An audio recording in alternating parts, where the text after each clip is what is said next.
తూర్పు తెల్లబడింది. చల్లటి గాలి తిరిగింది. రాత్రంతా వేడి గాడుపులతో, ఉక్కతో, చెమటతో, దోమలతో నిద్రలేక దొర్లిన అందరూ ఆదమర్చి హాయిగా నిద్రపోతున్నారు. పాల వ్యాను చప్పుడు చేసుకుంటూ అప్పుడే వెళ్ళింది. ఎంత నిద్రలో ఉన్నా కాంతమ్మకి పాల వ్యాన్ చప్పుడికి మెలకు వచ్చేస్తుంది. అబ్బా, కళ్ళు మూసినట్టే లేదు, అప్పుడే 4:30 అయిపోయింది అనుకుందావిడ.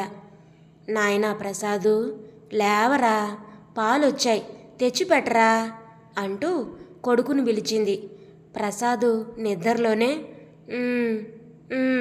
అంటూ మూలిగి మరోవైపు తిరిగి దుప్పటి ముసుగు పెట్టేశాడు.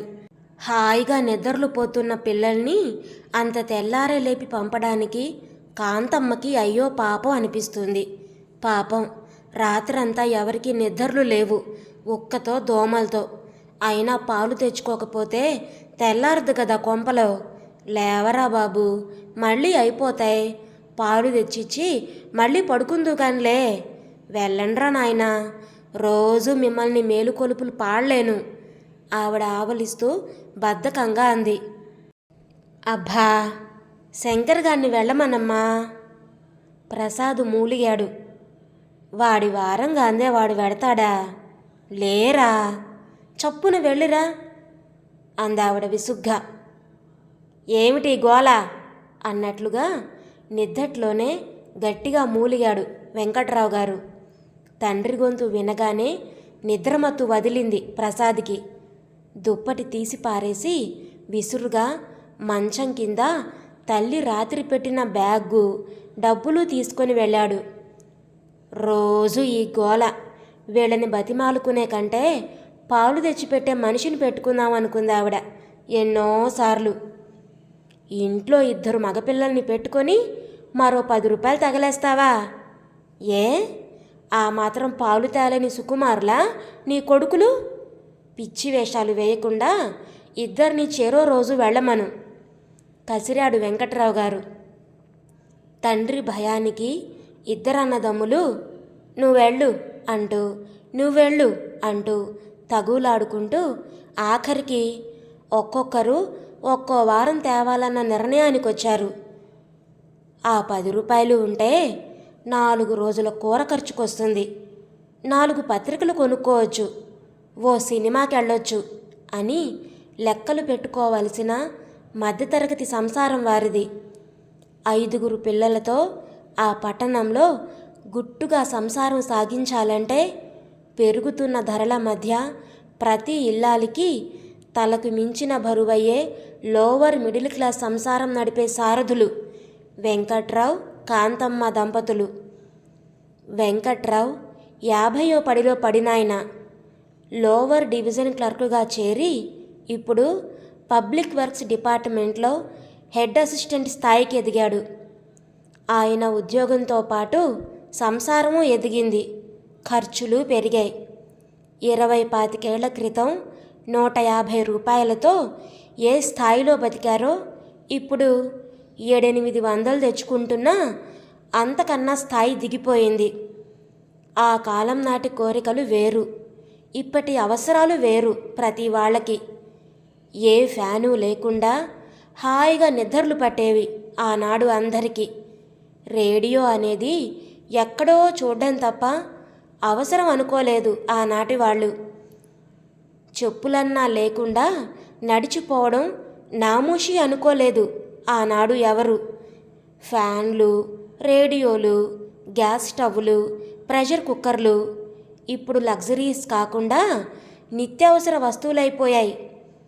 ఇన్ని రకాల బట్టలు, ఇన్ని రకాల వేషాలు మాకు లేవు అంటారు ఆనాటి వాళ్ళు. లేకపోతే మీ కర్మ, ఇవన్నీ మాకు కావాల్సిందే అంటారు ఈనాటి పిల్లలు. పండగో పబ్బమో వస్తే ఇంటిల్లిపాది సినిమాకి వెళ్ళి ఆ ముచ్చట మరో పండగ దాకా చెప్పుకునే ఆనాటి వాళ్ళు ఈనాడు వారానికి 2 సినిమాలు చూస్తున్నారు. పత్రికలు కొన్ని చదవడం హాబీ కాదు, అలవాటుగా మారిపోయింది. ప్రతి సంసారంలో సినిమాలు, పత్రికలు జీవితంలో ఒక భాగం అయిపోయాయి అందరికీ. ఆడ మగ అందరూ చదువులే. మగపిల్లలతో పాటు ఆడపిల్లలకి చదువులే కాకుండా వేలకు వేలు కట్నాలు పోసి పెళ్ళిళ్ళు చేయాల్సి వస్తుంది ప్రతి వాళ్ళకి.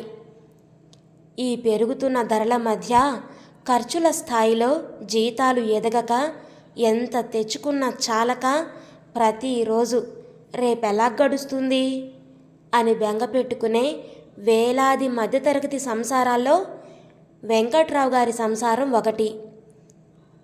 ఈ ఆర్థిక చిక్కులు ఆయన్ని వయసుని మించిన వాడిగా తయారు చేశాయి. 50 నిండకుండానే 3 వంతులు జుత్తు తెల్లబడింది. మీసాల దగ్గర నుంచి కలగలుపు రంగులో తయారయ్యాయి. ఎప్పుడు ఏదో సమస్యలతో సతమతమయ్యే ఆయన మొహంలో సాధారణంగా నవ్వే కనబడదు. ఆయన తినే తిండిని సమస్యలే మింగి కూర్చున్నట్టు ఆయన దవడలు పీక్కుపోయి కళ్ళు లోతుకుపోయి ఉంటాయి. ఆయనకున్న సమస్యలు చాలనట్టు పెళ్ళైన పెద్ద కూతురు వెళ్ళిన 6 నెలలకే పుట్టిల్లు చేరింది. వెంట తనతో పాటు మరో ప్రాణిని మోస్తూ. ఆ దెబ్బకి వెంకట్రావు గారు మరి లేవలేనంతగా కృంగిపోయారు. 10,000 ఖర్చు పెట్టి చేసిన పెళ్లి ముచ్చట 10 రోజులు సంబరం అయ్యి 25 ఏళ్ళు కాకుండానే అన్ని ఆనందాలు కోల్పోయి తిరిగి వచ్చిన కూతురు మొహం చూసి ఓర్చుకునే శక్తి లేక ఇంటి పట్టునే ఉండడం మానుకున్నారు. తినే నోరు ఒకటి తగ్గి ఒక బాధ్యత తీరిందన్న సంతోషం 4 రోజులే అయ్యి ఒకరికి 2 వచ్చిన కూతురి బాధ్యత, పుట్టబోయే బిడ్డ బాధ్యత జన్మంతా తనదే అనుకునేసరికి ఆయన కాళ్ళు చేతులు చచ్చుపడినట్లయిపోయాయి. సంపాదించేది ఒకడు, తినేది 7. ఆ భారం రోజు రోజుకి పెరిగి ఆయన ఆ బరువు మోయలేని వాడిలా కృంగిపోసాగాడు. ఆయన బరువు బాధ్యత సగం తీసుకొని భారం తగ్గించాల్సిన ఆయన పెద్ద కొడుకు గత 2 ఏళ్లుగా నిరుద్యోగిగానే మిగిలిపోయాడు. ప్రసాద్ బీకాం పాస్ అయ్యి 2 ఏళ్లుగా ప్రయత్నించని ఉద్యోగం లేదు, పెట్టని అప్లికేషన్ లేదు, వెళ్ళని ఇంటర్వ్యూ లేదు. అప్లికేషన్లకి ఇంటర్వ్యూలకి అయిన ఖర్చుతో ఓ కిళ్ళీ కొట్టు పెట్టుకున్నా బాగుపడేవాణ్ణేమో అని దిగులు పడతాడు. 25 ఏళ్ల మగవాడికి పని పాట ఉద్యోగం లేకుండా ఇంట్లో కూర్చోవడం అంత నరకం మరోటి ఉండదు. ఏదో నేరం చేసినట్లు తండ్రి కంట పడ్డానికే బిడియపడతాడు ప్రసాద్. ఒక్కొక్క ఉద్యోగానికి వెళ్ళి వచ్చినప్పుడల్లా ఆశ నిరాశ కాగానే తండ్రి ఏమీ అనకపోయినా ఆయన విడిచిన నిట్టూర్పు అతని గుండెల్ని సూటిగా తాకేది. ఇంట్లో ఎవరేం విసుక్కున్నా తన మీదే అన్నట్టుగా, తనూరికే తిని కూర్చున్నాడని అందరూ హేళన చేస్తున్నట్టుగా గిలగిల్లాడతాడు. ఉద్యోగం రాని బాధ, చిరాకు అంతా అతని మొహం మీదే కనిపిస్తుంది. ఎవరితో మాట్లాడకుండా ఎప్పుడు ఏదో ఆలోచిస్తూ పరధ్యానంగా ఉండే కొడుకుని చూసి ఆ తల్లిదండ్రులు బాధపడతారు. కొడుకు అప్రయోజకుడిగా మిగిలాడని అప్పుడప్పుడు విరక్తిలో విసుగొచ్చినా తర్వాత వాళ్ళు బాధపడతారు. ప్రసాద్ పాపం తన చేతిలో ఉన్నంత వరకు అన్ని బ్యాంకు పరీక్షలకి కట్టి రాస్తూ ఉన్నాడు. బ్యాంక్ క్లర్కు పరీక్ష పాస్ అవడం కూడా అంత సులువు కాదని, దానికి వేలాది మంది తనలాంటి వాళ్ళు వెళుతున్నారని, బ్యాంక్ క్లర్కు ఉద్యోగానికి జీతాలు ఎక్కువని అందరూ ఎగబడ్డంతో వాటికి కాంపిటీషన్ పెరిగిపోయిందని అర్థమైంది. చేసేదేం లేక దేవుడి మీద భారం వేసి పేపర్లో వాంటెడ్ కాలమ్స్ చూస్తూ కూర్చుంటాడు ప్రసాద్. ఏ ఉద్యోగాలు మగాళ్లే చేయాలా ఏమిటి? నేను చేస్తాను. నేనిప్పటి నుంచి పెళ్లి చేసుకోను. చేశారుగా అక్క పెళ్ళి, చాలు. అన్నయ్యకే దొరక్కపోతే నాకు దొరకదని రూలుందేమిటి అంటూ దబాయిస్తుంది 21 ఏళ్ల మూడో పిల్ల వసంత. చూడగానే తెలివైన చురుకైన మొహం అనిపిస్తుంది. తెల్లటి తెలుపు కాకపోయినా పెద్ద పెద్ద కళ్ళతో, చిన్న నోరు, నొక్కుల జుత్తు, మంచి ఫిగర్, చూపరులని ఆకర్షించే అందం ఉంది. చదువులోనూ చిన్ననాటి నుంచి చురుకే వసంత. అందానికి తోడు అలంకరణ చక్కగా చేసుకుంటుంది. ఆమె అభిరుచులకి, కోరికలకి ఆ ఇంట్లో పుట్టడం వల్ల పులిస్టాప్ పెట్టవలసి వచ్చింది. కానీ కాస్త ఉన్నవాళ్ళ ఇంట్లో పుడితే రోజుకో డ్రెస్సు వేసుకుంటే ఇంకెంత బాగుండేదాన్ని. చచ, ఈ వాయిల్ చీరలే గతి రోజు. ఒక్క సరదా తీరదు ఈ ఇంట్లో. అందుకే ఉద్యోగం చేసి సంపాదిస్తే తనకి నచ్చే చీరలు, మ్యాచింగ్ దండలు, గాజులు, బ్యాగులు, ఎన్నెన్ని చిల్లర ఖర్చులుంటాయి. అవన్నీ తీర్చుకోవచ్చు. ఇంట్లో ఏదడిగినా లేదు లేదు అన్న మాట తప్ప ఉందని వాళ్ళ నోట రాదు. ఆడపిల్లకి చదువు లేకపోతే పెళ్ళి కాదన్న భయంతో చదివిస్తున్నారు. కానీ లేకపోతే మూల కూర్చోబెట్టి పెళ్లి చేసేవారు. కాలేజీకి వెళ్ళే పిల్ల నలుగురిలో వెల్తి పడుతుందని, అందరూ హేళన చేస్తారని వాళ్ళకేం తెలుసు అనుకుంటుంది వయసు వచ్చినా బుద్ధి వికసించని వసంత. ఇంటి పరిస్థితి తండ్రి జీతం తెచ్చినా ఈ కాలం పిల్లలందరి కోరికల్లాంటి కోరికలుండే వసంత తన కోరికలు తీర్చుకోవాలంటే ఉద్యోగం చేయాలని నిర్ణయించుకుంది. పెళ్లి చేసినా వాళ్ళు తెచ్చే సంబంధం ఏ గుమస్తానో తెచ్చి కట్టబెడతారు. పెనం మీద నుంచి పొయ్యిలో పడ్డట్టు అవుతుంది. చచా, ఆ చాలీ చాలని జీతం, పిల్లలు, రోగాలు, రొచ్చులు, ఆ లైఫ్ చచ్చినా వద్దు.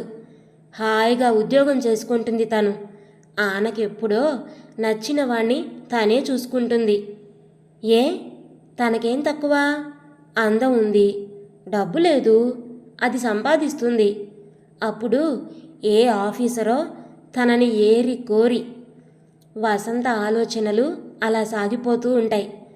అది వసంత తప్పు కాదు, ఆ వయసుది. ఆమె మీద సినిమాలు, పుస్తకాలు ప్రభావం చాలా ఉంది. పుస్తకాలు చదివి రంగురంగుల కలలు కంటూ కలల్లో బ్రతికే ఈనాటి అమ్మాయిల్లో వసంత ఒక్కర్తి.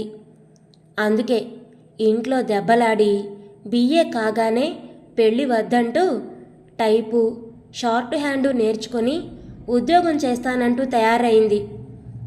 పెద్ద కూతురి పెళ్ళి అలా అవడం, కొడుకు సంపాదన లేకపోవడం, ఆర్థిక ఇబ్బందులతో సతమతమవుతున్న ఆ కుటుంబం. రోజులు మారాయి, ఆడపిల్లలు ఉద్యోగాలు చేస్తున్నారు. కానీ ఏది ఎలా జరగాలో అలా జరుగుతుంది అన్న విరక్తిలో వసంత ఇష్టాన్ని ఎవరూ కాదనకుండా ఊరుకున్నారు. ప్రస్తుతం వసంత ఉద్యోగాల వేటలో ఉంది. ఇంట్లో 5 పిల్లలున్నా చేతి వేళలా అందరూ ఒకలాగా ఉండరని, రూపులోనే కాక బుద్ధుల్లో ఒకరికొకరికి సహస్రాంతం తేడా ఉందనడానికి వసంత, మాలతిని చూస్తే ఎవరన్నా చెప్పగలరు. 15 ఏళ్ల పిల్లలా ఉన్న జీవితంలో 30 ఏళ్ల అనుభవం ఉన్నదానిలా మాటల్లో, చేతల్లో కనిపిస్తుంది. ఇంట్లో పరిస్థితి మాలతి ఆకలింపు చేసుకున్నట్టుగా ఎవరూ చేసుకోరు. లేదు లేదు అని ఏడిస్తే వస్తుందా? నాన్న సంపాదన తెలిసి అలా సాధిస్తావెందుకే అమ్మని అని ఆరిందలా వసంత చీరల కోసం, సినిమాల కోసం కాల్చుకు తిన్నప్పుడల్లా అంటూ ఉంటుంది మాలతి. పెద్ద నీతులు వల్లించకు, వెధవ ముసలమ్మ కబుర్లు నీవును. నీకక్కర్లేకపోతే మూల కూర్చో, నాకెందుకు చెప్తావు అంటూ గయ్యమంటుంది వసంత. మాలతి నవ్వూరుకుంటుంది. నీకంటే చిన్నది, దాన్ని చూసి బుద్ధి తెచ్చుకోవే అని తల్లి మందలిస్తే మరింత ఉక్రోషం వస్తుంది వసంతకి. నేను దానిలాగా ఏ కోరికలు లేకుండా ఉండడానికి జడ పదార్థాన్ని కాదు, ప్రాణం ఉన్న మనిషిని అంటూ ఎగురుతుంది. మా తల్లే, రేపు ఆ మొగుడు ఎలా భరిస్తాడో. మాటంటే చాలు మీద పడతావు. నీ కోరికలు తీర్చలేక సన్యాసుల్లో కలుస్తాడు తల్లి విసుగ్గా అంటుంది. కోరికలు తీర్చలేని వాణ్ణి అసలు చేసుకోదమ్మా అక్క. ఓడలాంటి మేడ, మేడలాంటి కారుతో ఆజానుబాహు అరవింద దళాయ కాక్షుడు ప్రేమిస్తున్నానంటూ పూలమాల తీసుకొచ్చిన వాణ్ణే చేసుకుంటుంది. ఆఫ్టర్ ఆల్ గుమస్తాని, స్కూల్ టీచర్ని కట్టుకోదమ్మా. వసంతని ఉడికిస్తుంది మాలతి. అవును, వస్తాడు, చేసుకుంటాను. మధ్య నీకెందుకు ఏడుపు? మహాబుద్ధిమంతురాలివి, నోట్లో వేలెడితే కొరకలేని ముద్దరాలివి. అమ్మా నాన్న తెచ్చిన గుమస్తాని బుద్ధిగా కట్టుకొని పతివ్రతలా బ్రతుకు 10 కాలాలు. హేళనగా ఎత్తి పొడుస్తోంది వసంత. చచ, సరదా పడి కాస్త ఆ చీర కొనమంటే ఇంట్లో అంతా ఉపన్యాసాలు ఇచ్చేవారే. ఉద్యోగం దొరికితే మిమ్మల్ని ప్రాధేయపడే అక్కర్లేదు. అంతవరకు గతిలేక అడిగాను. దుమదుమలాడుతుంది. ఓయ్ కలలరాణి, గుమాస్తా ఉద్యోగానికి నెలకి 15,000 ఇవ్వరే తల్లి, రోజుకో చీర కొనుక్కోవడానికి. ప్రసాద్ వెక్కిరించి ఆట పట్టిస్తాడు. అంతా కలిసి వేళాకోళాలాడేసరికి ఉక్రోషం పట్టలేక లేచిపోతుంది విసురుగా వసంత. ఏదో దేవుడి దయవల్ల దానికో ఉద్యోగం దొరికితే కాస్త ప్రాణం తెరిపినబడుతుంది. ఈ సాధింపులు లేకుండా మాకియ్యవద్దు పెట్టవద్దు, చీరలే కొనుక్కుంటుందో సినిమాలే చూస్తుందో మహాతల్లి. ఆవిడ ప్రాణం విసిగి ఓ నమస్కారం పెడుతుంది కాంతమ్మ. ఆఖరివాడు శంకర్ ఈ ఏడే కాలేజీలో చేరాడు. స్నేహితులు, క్రికెట్, సినిమా తప్ప చదువు మీదే ధ్యాస లేదు. రోజురోజుకి పెరిగిపోతున్న కాంపిటీషన్ మధ్య ఈ అత్తసురు మార్కులతో ఏం చదువుతావురా? ఏ కాలేజీలో సీట్లు వస్తాయిరా? కనీసం ఏ డిగ్రీ అయినా లేకపోతే ఎలారా అనే తండ్రి గోల శంకర్ చెవికి ఎక్కదు. ఆ డిగ్రీలుండి అన్నయ్య చేస్తుందేమిటి? ఈ పరీక్షలు పాస్ అయినంత మాత్రాన ఉద్యోగాలు వచ్చేస్తాయా? తండ్రి దగ్గర ఏమీ అనకపోయినా తల్లి దగ్గర గొణుగుతూ ఉంటాడు. ఏమోరా నాయనా, అందరికందరూ తలోలా తయారయ్యారు. అటు మీ నాన్న, ఇటు మీరు. ఇలా నన్ను కాల్చుకు తినండి. చదువు కాకపోతే ఏం చేస్తావురా? గాడిదలు కాస్తావా? చూస్తుంటే అదే నయంలా ఉందమ్మా. ఈ బిఏలకి ఉద్యోగాలు వచ్చే రోజులు పోయాయి. చదవడం జ్ఞానం కోసమను ఒప్పుకుంటాను, కానీ అన్నం పెడతాయి అనుకోకు ఈ డిగ్రీలు. 17 ఏళ్ల శంకర్ ఆరిందలా మాట్లాడుతూ ఉంటే ఆవిడింకేమనాలో తెలియక దేవుడిదే భారం అన్నట్టు కనబడని దేవుడికి దండం పెట్టి ఊరుకుంటుంది. శంకర్కి వయసుకు మించిన ఆలోచనలు. ఈ చదువు లాభం లేదు, ఏదో బిజినెస్ చేయాలి, సంపాదించాలి. అంతేకాని ఏ బిఏనో పాస్ అయ్యి గుమాస్తాగా చేరి జీవితంలో ఏం సాధించేటట్టు? బిజినెస్ అంటే పెట్టుబడి ఉండాలి. పెట్టుబడి ఎక్కడి నుంచి వస్తుంది? పెట్టుబడి లేని బిజినెస్ ఏముంది? శంకర్ ఆలోచనలు ఆ ధోరణిలో సాగిపోతూ ఉంటాయి ఎంతసేపటికి. తలో రకంగా తలో దారిని పోదామనే అందరినీ ఒక త్రాటిపై లాక్కొస్తూ సంసార రథం ఈడుస్తున్నారు వెంకట్రావు, కాంతమ్మ గారులు. పాలు తీసుకొచ్చి విసురుగా తల్లి మంచం పక్కన పెట్టేసి పక్క చుట్టి లోపలికెళ్ళి గదిలో కింద పడకేసుకొని మళ్ళీ ముసుగు బిగించేశాడు ప్రసాద్. రాత్రంతా దోమలు. తెల్లారి వెలుగు కాస్త వచ్చిన దగ్గర నుంచి మొహాల మీద ఈగలు ముసురుతాయి. కాసేపు పడుకుందామన్నా ఆ ఈగల బాధ భరించలేక పెరట్లో ఆరు బయట పక్కలేసుకున్న అందరూ లేచి పక్కలు చుట్టి లోపలికెళ్ళి పడుకున్నారు. తెల్లారి 6 గంటలు దాటాక వంటింట్లో నుంచి కాఫీ వాసన వచ్చి కాంతమ్మ మేలుకొలుపులు పాడితే గాని ఎవరూ లేవరు మళ్ళీ. కాంతమ్మకి కీళ్లవాతం. కాస్తంత చల్లగాలి తగిలినా ఉదయం లేచేసరికి నడుం పట్టి కాళ్ళు కదలవు. ఉక్క భరించలేక బయట పడుకున్నా ఎంత ఎండాకాలమైనా లేచేసరికి ఆవిడ కాళ్ళు పట్టేస్తాయి ముక్కుతూ మూలుగుతూ లేచి కుంపటి మీద కాసిని వేడినీళ్లు పడేసి పోసుకున్నాక గాని ఆవిడ నడుం కాళ్ళు స్వాధీనంలోకి రావు. రోజు ఉదయం కాఫీ చేయమని కూతుళ్ళని బతిమాలుతూ ఉంటుంది ఆవిడ. ఆ రోజు 10 సార్లు లేపితే గాని లేవని వసంత తల్లి లేచేసరికి డికాషన్ పోసి పాలు స్టవ్ మీద పెట్టి పళ్ళు తోమడం చూసిన కాంతమ్మ ఆశ్చర్యపోయింది. ఏమిటి తల్లి, ఏ పొద్దు పొడిచాడు సూర్యుడివాళ? వింతగా చూస్తూ అడిగింది. అక్కయ్యకి ఇవాళ ఇంటర్వ్యూ ఉందమ్మా, అది సంగతి. మాలతి పక్క మీద నుంచే అంది. వసంత ఎవరి మాట విన్నట్టు చకచకా పనులన్నీ ఎవరో తరిమినట్టే చేసేసుకుంది. తలంటి పోసుకుని వదులుగా జడల్లుకొని అరగంట అద్దం ముందు ముస్తాబయింది. అక్కయ్య, నీ ప్రింటెడ్ సిల్క్ చీరియవే, కట్టుకుంటాని వేళ కమలని బతిమాలినట్టు అడిగింది. ఓ వసంతాదేవి గారు, తమరు వెళ్ళేది ఆఫీస్ ఇంటర్వ్యూకి గాని పెళ్లి చూపులకి కాదు, ఉడికించాడు శంకర్. నువ్వు నోర్ముయ్. ఏమక్కయ్యా, కట్టుకోనా? ఆశగా చూసింది. ఆ చీరెందుకు? నా దరిద్రం అంతా నీకు పట్టుకుంటుంది. శుభమాని వెళుతూ నా చీర కట్టుకుంటానంటావేమిటే? కమల నిర్లిప్తంగా చూస్తూ అంది.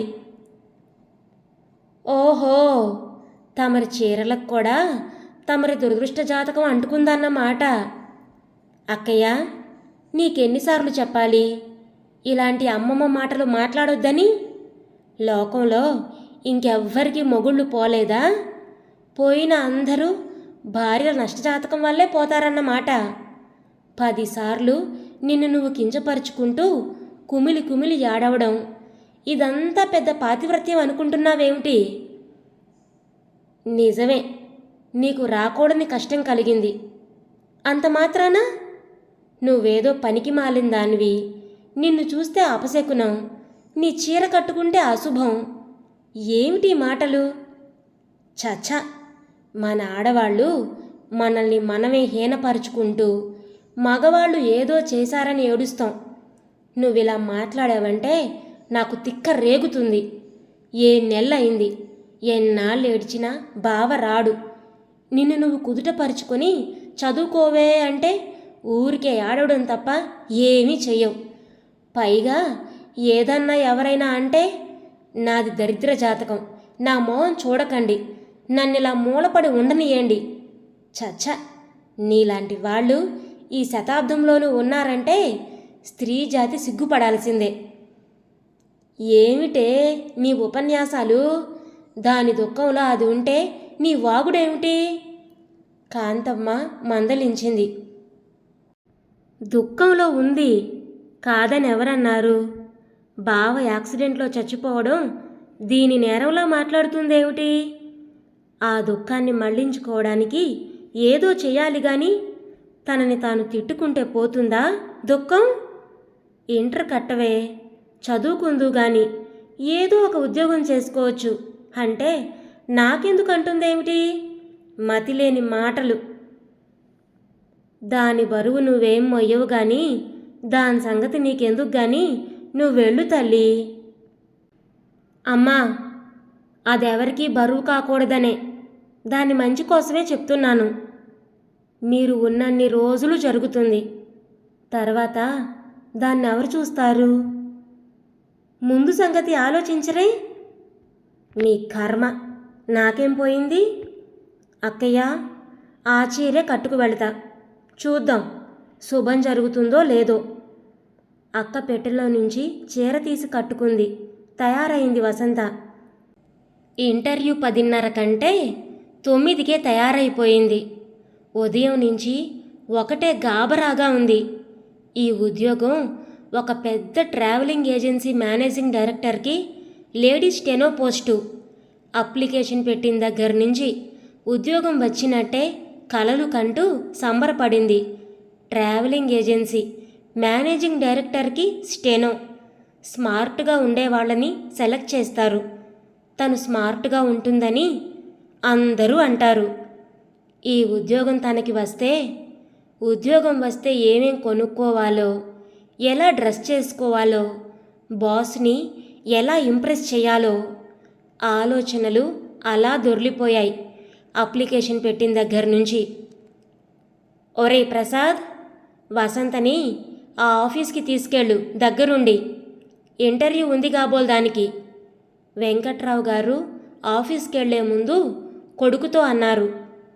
ఆడపిల్లలకి అంతంత చదువులు ఎందుకు అన్న ఆయన ఆడపిల్లలకి డిగ్రీలు చదివించే స్థాయికి చేరి ఆడపిల్ల ఉద్యోగం చేస్తుందా, మతి పోయిందా అని తిట్టే ఆయన వసంత ఉద్యోగం చేయడానికి రాజీ పడిపోయారు. పరిస్థితులతో మనిషి ఎలా రాజీ పడతాడో, పరిస్థితులు మనుషుల్ని ఎలా కృంగదీస్తాయో ఆయన మాటలే చెప్పాయి అందరికీ. నీకేం రోడ్లు కొత్త? నీ తోకలా నేనెందుకే వెనకాల? వెళ్ళవా ఏంటి? పెద్ద ఉద్యోగం చేస్తావేమో. ప్రసాద్ తండ్రి వెళ్ళాక సనిగాడు. నువ్వేం రానక్కర్లేదు, నే వెళ్ళగలను. వసంత పౌరుషంగా తలెగరేసింది. అయ్యో, కొత్త ఆఫీసు, ఏదెక్కడో దానికెలా తెలుస్తుందిరా? వెళ్ళు దాంతో. అయినా ఇంట్లో చేసే పాటేముంది? చటుక్కున ఆ మాట అనేశాక ఆవిడ నొచ్చుకుంది. అప్పటికే ప్రసాద్ మొహం మాడిపోయింది. తల్లి వంక చురుగ్గా చూసి చెప్పులు వేసుకుని విసురుగా బయటకు వెళ్ళి నిలబడ్డాడు. ఇంటర్వ్యూకి మొత్తం 25 మంది అమ్మాయిలు వచ్చారు. టైపు, షార్ప్ హ్యాండు పాస్ అయిన వాళ్లే అందరూ. అందరిలోకి కాస్త స్మార్ట్గా ఉన్నవాళ్లు 3 వసంతకి పోటీగా నిలబడ్డారు. ఆ 3 వంకే చూస్తూ కూర్చుంది బెంగగా వసంత.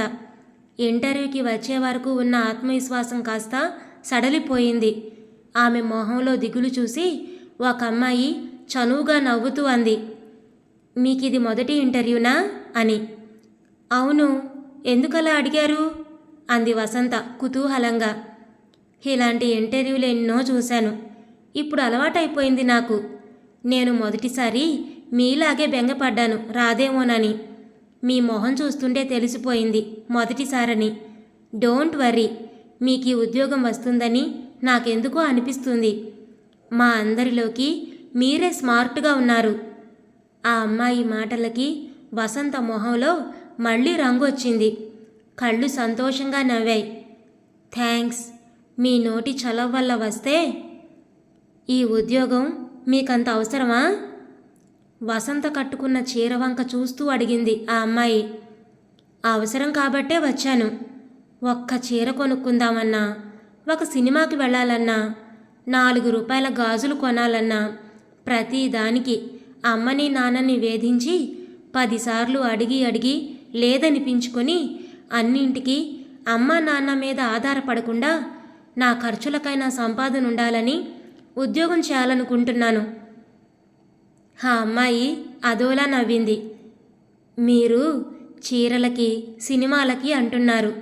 ఇందులో కనీసం 10-15 మంది ఒక పూటకి తిండి దొరుకుతుందని ఉద్యోగం చేయాలనుకునేవారుంటారు.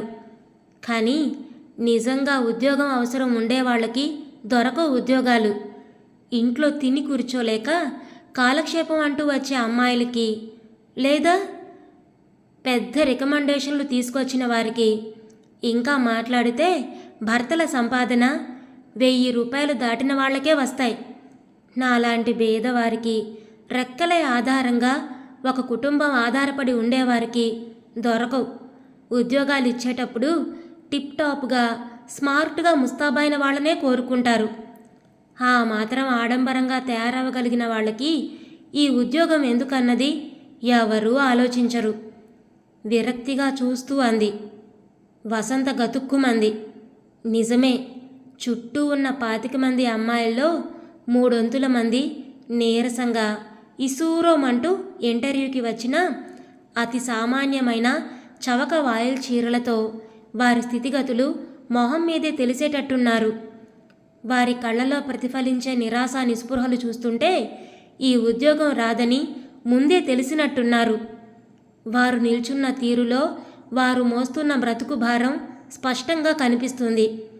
ఆ అమ్మాయిలతో పోల్చుకుంటే నిజంగా తను వారికంటే ఎంతో మెరుగు అనిపించింది ఆ క్షణంలో వసంతకి. 2 పూటలా తిండికి బట్టకి లోటులేని తనే ఉద్యోగం కోసం ఇంత ఆరాటపడుతూ ఉంటే పాపం వారి మీద ఆధారపడిన కుటుంబాలున్న వాళ్ళకి ఎలా ఉంటుందో. ఆ క్షణాన తను ఏదో కొత్తగా కళ్ళిప్పి చుట్టూ ప్రపంచాన్ని కొత్తగా చూస్తున్నట్లు అనిపించింది వసంతకి.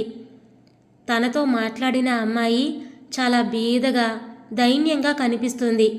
నల్లగా పొట్టిగా పీలగా తెల్లటి నేత చీరలో వచ్చిన ఆమెకి దగ్గర 25 ఏళ్ళు ఉంటాయి.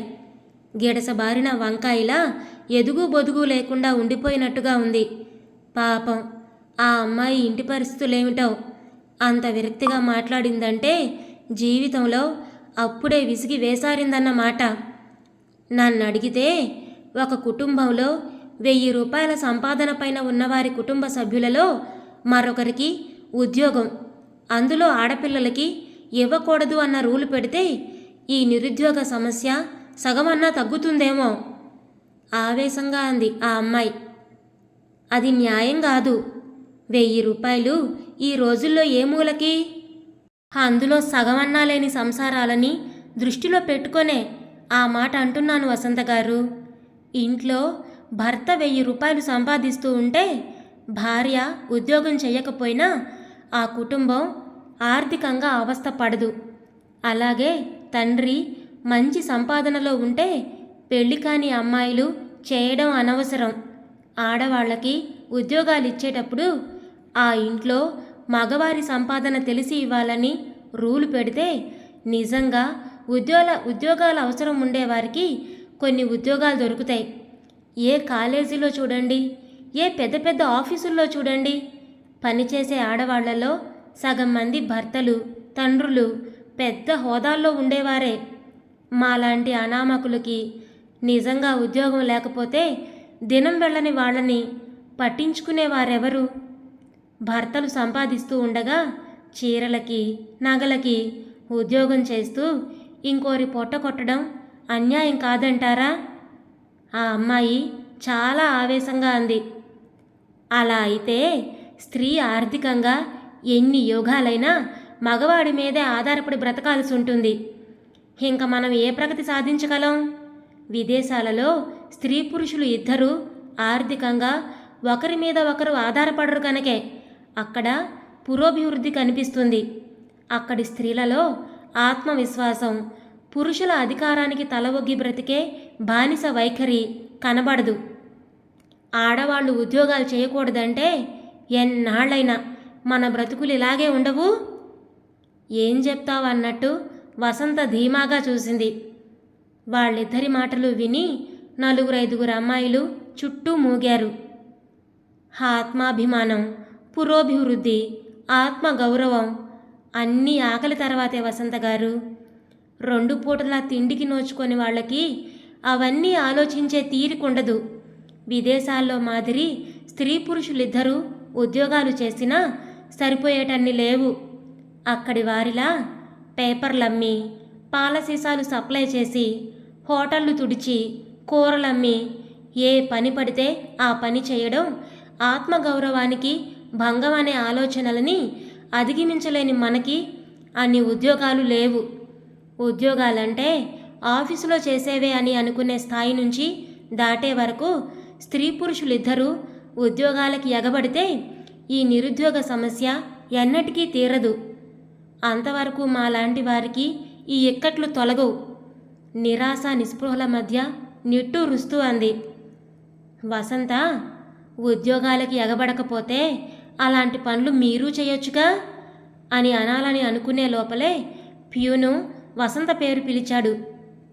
వసంతకి ఒక్కసారిగా కాళ్ళు వణికాయి. చప్పున రుమాలుతో మొహం తుడుచుకొని అదురుతున్న గుండెలతో లోపలికెళ్ళింది. ఎయిర్ కండిషన్ గదిలో అడుగు పెట్టేసరికి ఆ చల్లదనం, ఏదో తెలియని సువాసన ఒక్క క్షణం వసంతని మైమరిపించాయి. ఆ మైమరుపు నుంచి తేరుకొని చూసేసరికి ఎదురుగా పెద్ద ఖరీదైన టేబుల్ దగ్గర 3 ఖరీదైన మనుషులు కూర్చొని కనబడ్డారు. ఆ ముగ్గురిలో ఒకతను యువకుడు, ఇద్దరు 50 ఏళ్ళు దాటిన వాళ్ళు. ఆ యువకుడు చాలా స్మార్ట్గా, వసంత కళల్లో రాజకుమారుల్లా అందంగా ఉన్నాడు.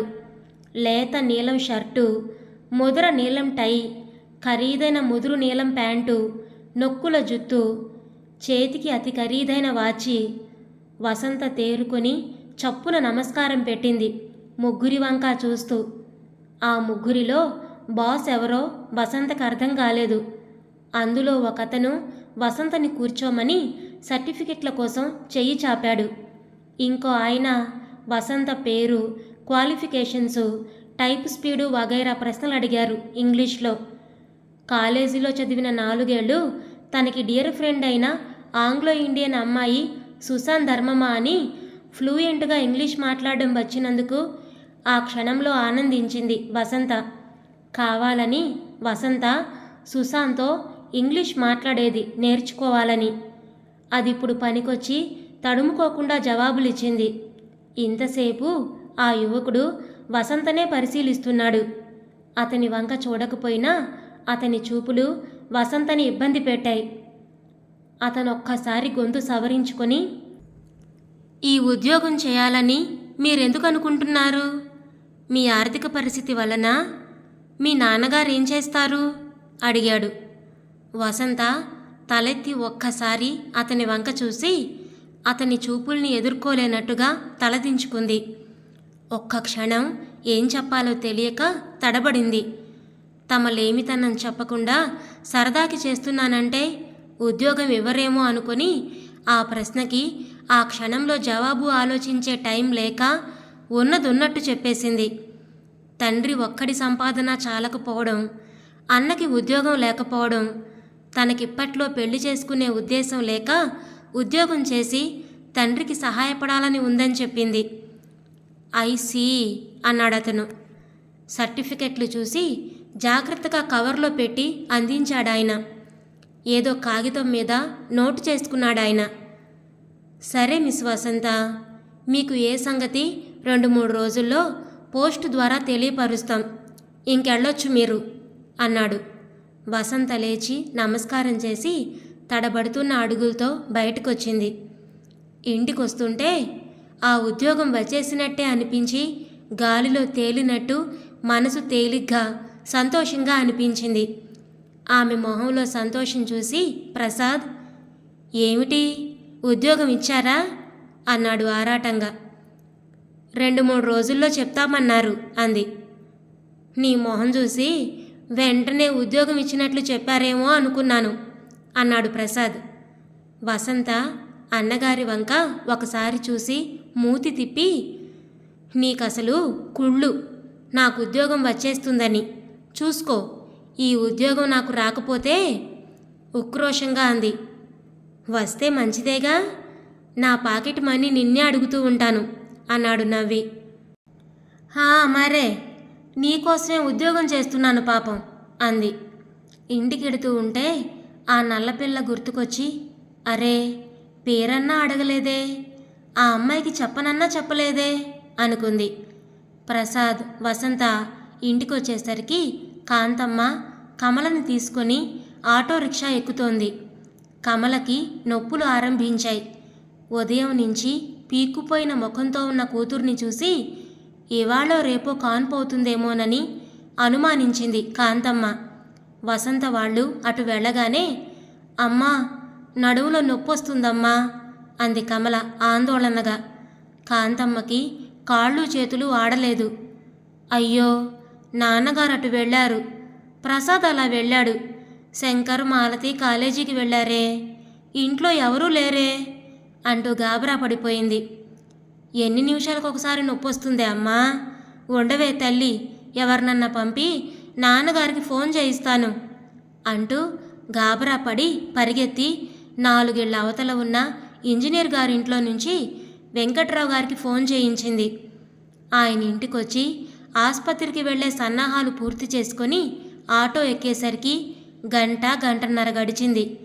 వసంతని చూస్తూనే, అక్కయ్యకి నొప్పులు వస్తున్నాయి, ఆసుపత్రికి తీసుకెళ్తున్నాం, తాళాలు పక్కింటి పిన్ని గారికి ఇచ్చాను, నేను మళ్ళీ ఇంటికి ఎప్పుడు వస్తానో, సాయంత్రం వంట అది నువ్వు మాలతి చూడండి, ఇల్లు జాగ్రత్త అంటూ అప్పగింతలు పెట్టింది. ప్రసాద్, నువ్వు అన్నం తిని నర్సింగ్ హోమ్కి రా. నేను జాయిన్ చేసి ఆఫీస్కి వెళ్ళిపోవాలి. సెలవు లేదు. నువ్వు అక్కడ అమ్మకు సాయంగా ఉండు, వెంకట్రావు గారు కొడుక్కి చెప్పారు. విక్టోరియా ఆసుపత్రికి చాలా దూరం, రాను పోను ఛార్జీలకే అవుతుందని దగ్గరలో ఉన్న ఓ నర్సింగ్ హోము తమలాంటి మధ్యతరగతి సంసారులకి అందుబాటులో ఉండేది ముందుగానే బుక్ చేసుకున్నారు. నీ ఉద్యోగం ఏమైందే? నొప్పి వస్తుంటే మొహం ఎర్రబడుతూ ఉండగా మూలుగుతూ అడిగింది కమల బయలుదేరే ముందు. 3-4 రోజుల్లో చెప్తామన్నారక్క అంది వసంత కమలని చూసి జాలిగా. ఆటో బయలుదేరింది. వసంత నిట్టూర్చి లోపలికెళ్ళింది. ఏమిటో అన్ని బాధలు ఆడవాళ్లకే. ఈ స్థితిలో ఉన్న అక్కకి ఈ పిల్ల ఎందుకో ఆమె భవిష్యత్తుకి పూర్తిగా దారి మూసుకుపోతుంది. అక్క జీవితాంతం ఆ పిల్లో పిల్లాడి కోసమో అన్నింటినీ త్యాగం చేసి బతకాలి. ఈ దేశంలో రెండో పెళ్లి ఆడదాన్ని పెళ్లాడే నాదుడే లేడు. పిల్ల తల్లిని ఎవరు చేసుకుంటారు? అందులోనూ అక్కలాంటి మెతక మనిషిని. అంతే, ఇంకా కమల జీవితం ముగిసినట్టే. నాన్న పంచన పడుండి ఆ పిల్లని చూసుకుంటూ ఆ తర్వాత ఏ అన్నగారో తమ్ముడి నీడనో, పిల్లాడు పెద్దయ్యాక కొడుకు నీడనో అలా వంటింట్లో మగ్గాల్సిందే ఆ జీవితం. ఏం చెప్పినా భవిష్యత్తు గురించి ఆలోచించదు. దాని కర్మ దిగులుగా అనుకుంది వసంత. కమల ఆ రోజంతా యమయాతన పడ్డాక రాత్రి 11 గంటలకి డాక్టర్ ఫోర్సెప్ వేసి మృత శిశువుని బయటికి లాగింది. తెలివి వచ్చాక కమల, ఆయన గుర్తుగా పిల్లైనా ఉంటుందని దాన్ని చూసుకొని బ్రతికిడ్చాలనుకున్నాను. ఇప్పుడు ఇంకెవరి కోసం బ్రతకనమ్మా అంటూ కాంతమ్మని పట్టుకొని ఏడ్చింది. ఊరుకో తల్లి, ఊరుకో. నీకు కడుపు కోత కూడా పెట్టాడు దేవుడు. తండ్రి లేని చోట ముద్దు ముచ్చట్లు జరగవని పిల్లని తీసుకెళ్ళిపోయాడు దేవుడు. తల్లి కూతురు ఒకరిని పట్టుకొకరు ఏడ్చారు కాసేపు. వెంకట్రావు గారికి కూతురు దుఃఖం చూస్తే దుఃఖం వచ్చింది కానీ ఆయన అంతరాలలో ఎక్కడో ఏదో పెద్ద భారం దింపినట్లయింది. ఒక బరువు, ఒక పెద్ద బాధ్యత నుంచి విముక్తుడైనట్టు రిలీఫ్ కలిగింది. ఛీ, ఏమిటిలా ఆలోచిస్తున్నాను అని తనని తాను మందలించుకొని ఏడుస్తున్న కూతురి తల మీద ఓదార్పుగా చెయ్యి వేసి నిమురుతూ, ఊరుకోమ్మా, నీవింతే పెట్టి పుట్టావు అంటూ ఓదార్పు మాటలు చెప్పారు. ఉదయం వసంత ఆసుపత్రికి వచ్చింది తల్లిని ఇంటికి పంపించడానికి. వసంతని చూస్తూనే కమల గొడ్ల నీరు కుక్కుకుంది. అక్కయ్య, నీకు కష్టం కలిగినా ఒక మాట చెప్తున్నాను. ఈ పిల్ల పోవడం అంతా మన మంచికే అంటారు చూడు, అలా జరిగింది అక్కయ్య. నీకు భవిష్యత్తుకి దారి మూసుకుపోకుండా చేయడానికే ఆ దేవుడే అలా చేశాడు. మన ఆర్థిక స్థితిలో ఆ పిల్లని ఏం పెంచగలం? తిండి పెట్టినా ముసలి వయసులో నాన్నకి అదో పెద్ద సమస్య అయ్యేది. ఇప్పుడు కాకపోతే ఇంకొన్నాళ్లకైనా నిన్ను చేసుకునేందుకు ఎవరైనా ముందుకొస్తారు. పిల్ల లేకపోతే ఏ టైపో నేర్చుకొని నువ్వు ఉద్యోగం చేసుకుంటున్నప్పుడు ఎవరినన్నా ఇష్టపడి చేసుకోవచ్చు. పిల్లుంటే దానికోసం నువ్వన్నింటినీ త్యాగం చేసి జీవోత్సవంలా జీవితాంతం బ్రతికేదానివి. నాకందుకే ఏం విచారం కలగలేదు. నువ్వు ఊరికే అలా కుమిలి పోనక్కర్లేదు. నా మాట విని ఏడుపు మానేయ్, ఆరిందలా ఓదార్చింది. నోరు మూసుకోవే, బిడ్డని కన్నమ్మకి తెలుస్తుంది కడుపు కోత ఏమిటో. నీకేం తెలుసే? పిల్ల పోతే అడ్డు తొలగిపోయింది సంతోషించమంటుంది. అవ్వా, నువ్వు ఆడదానివి కావే. ఇవేం బుద్ధులు, ఇవేం మాటలే. మా తల్లి ఏ ఇంటికెడుతుందో గాని. కాంతమ్మ తీక్షణంగా మందలించింది. అమ్మా, నిజంగా మీ అందరికీ ఏదో సమస్య తీరినట్లు అనిపించడం లేదు? మీరు పైకి చెప్పరు, నేను పైకి అంటాను, అంతే తేడా. అక్కకి కష్టంగా ఉంటే కొన్నాళ్ళు ఉంటుంది. తర్వాత నేను ఈరోజు అన్న మాటలే నిజం ఉందని దానికి తెలుస్తుంది.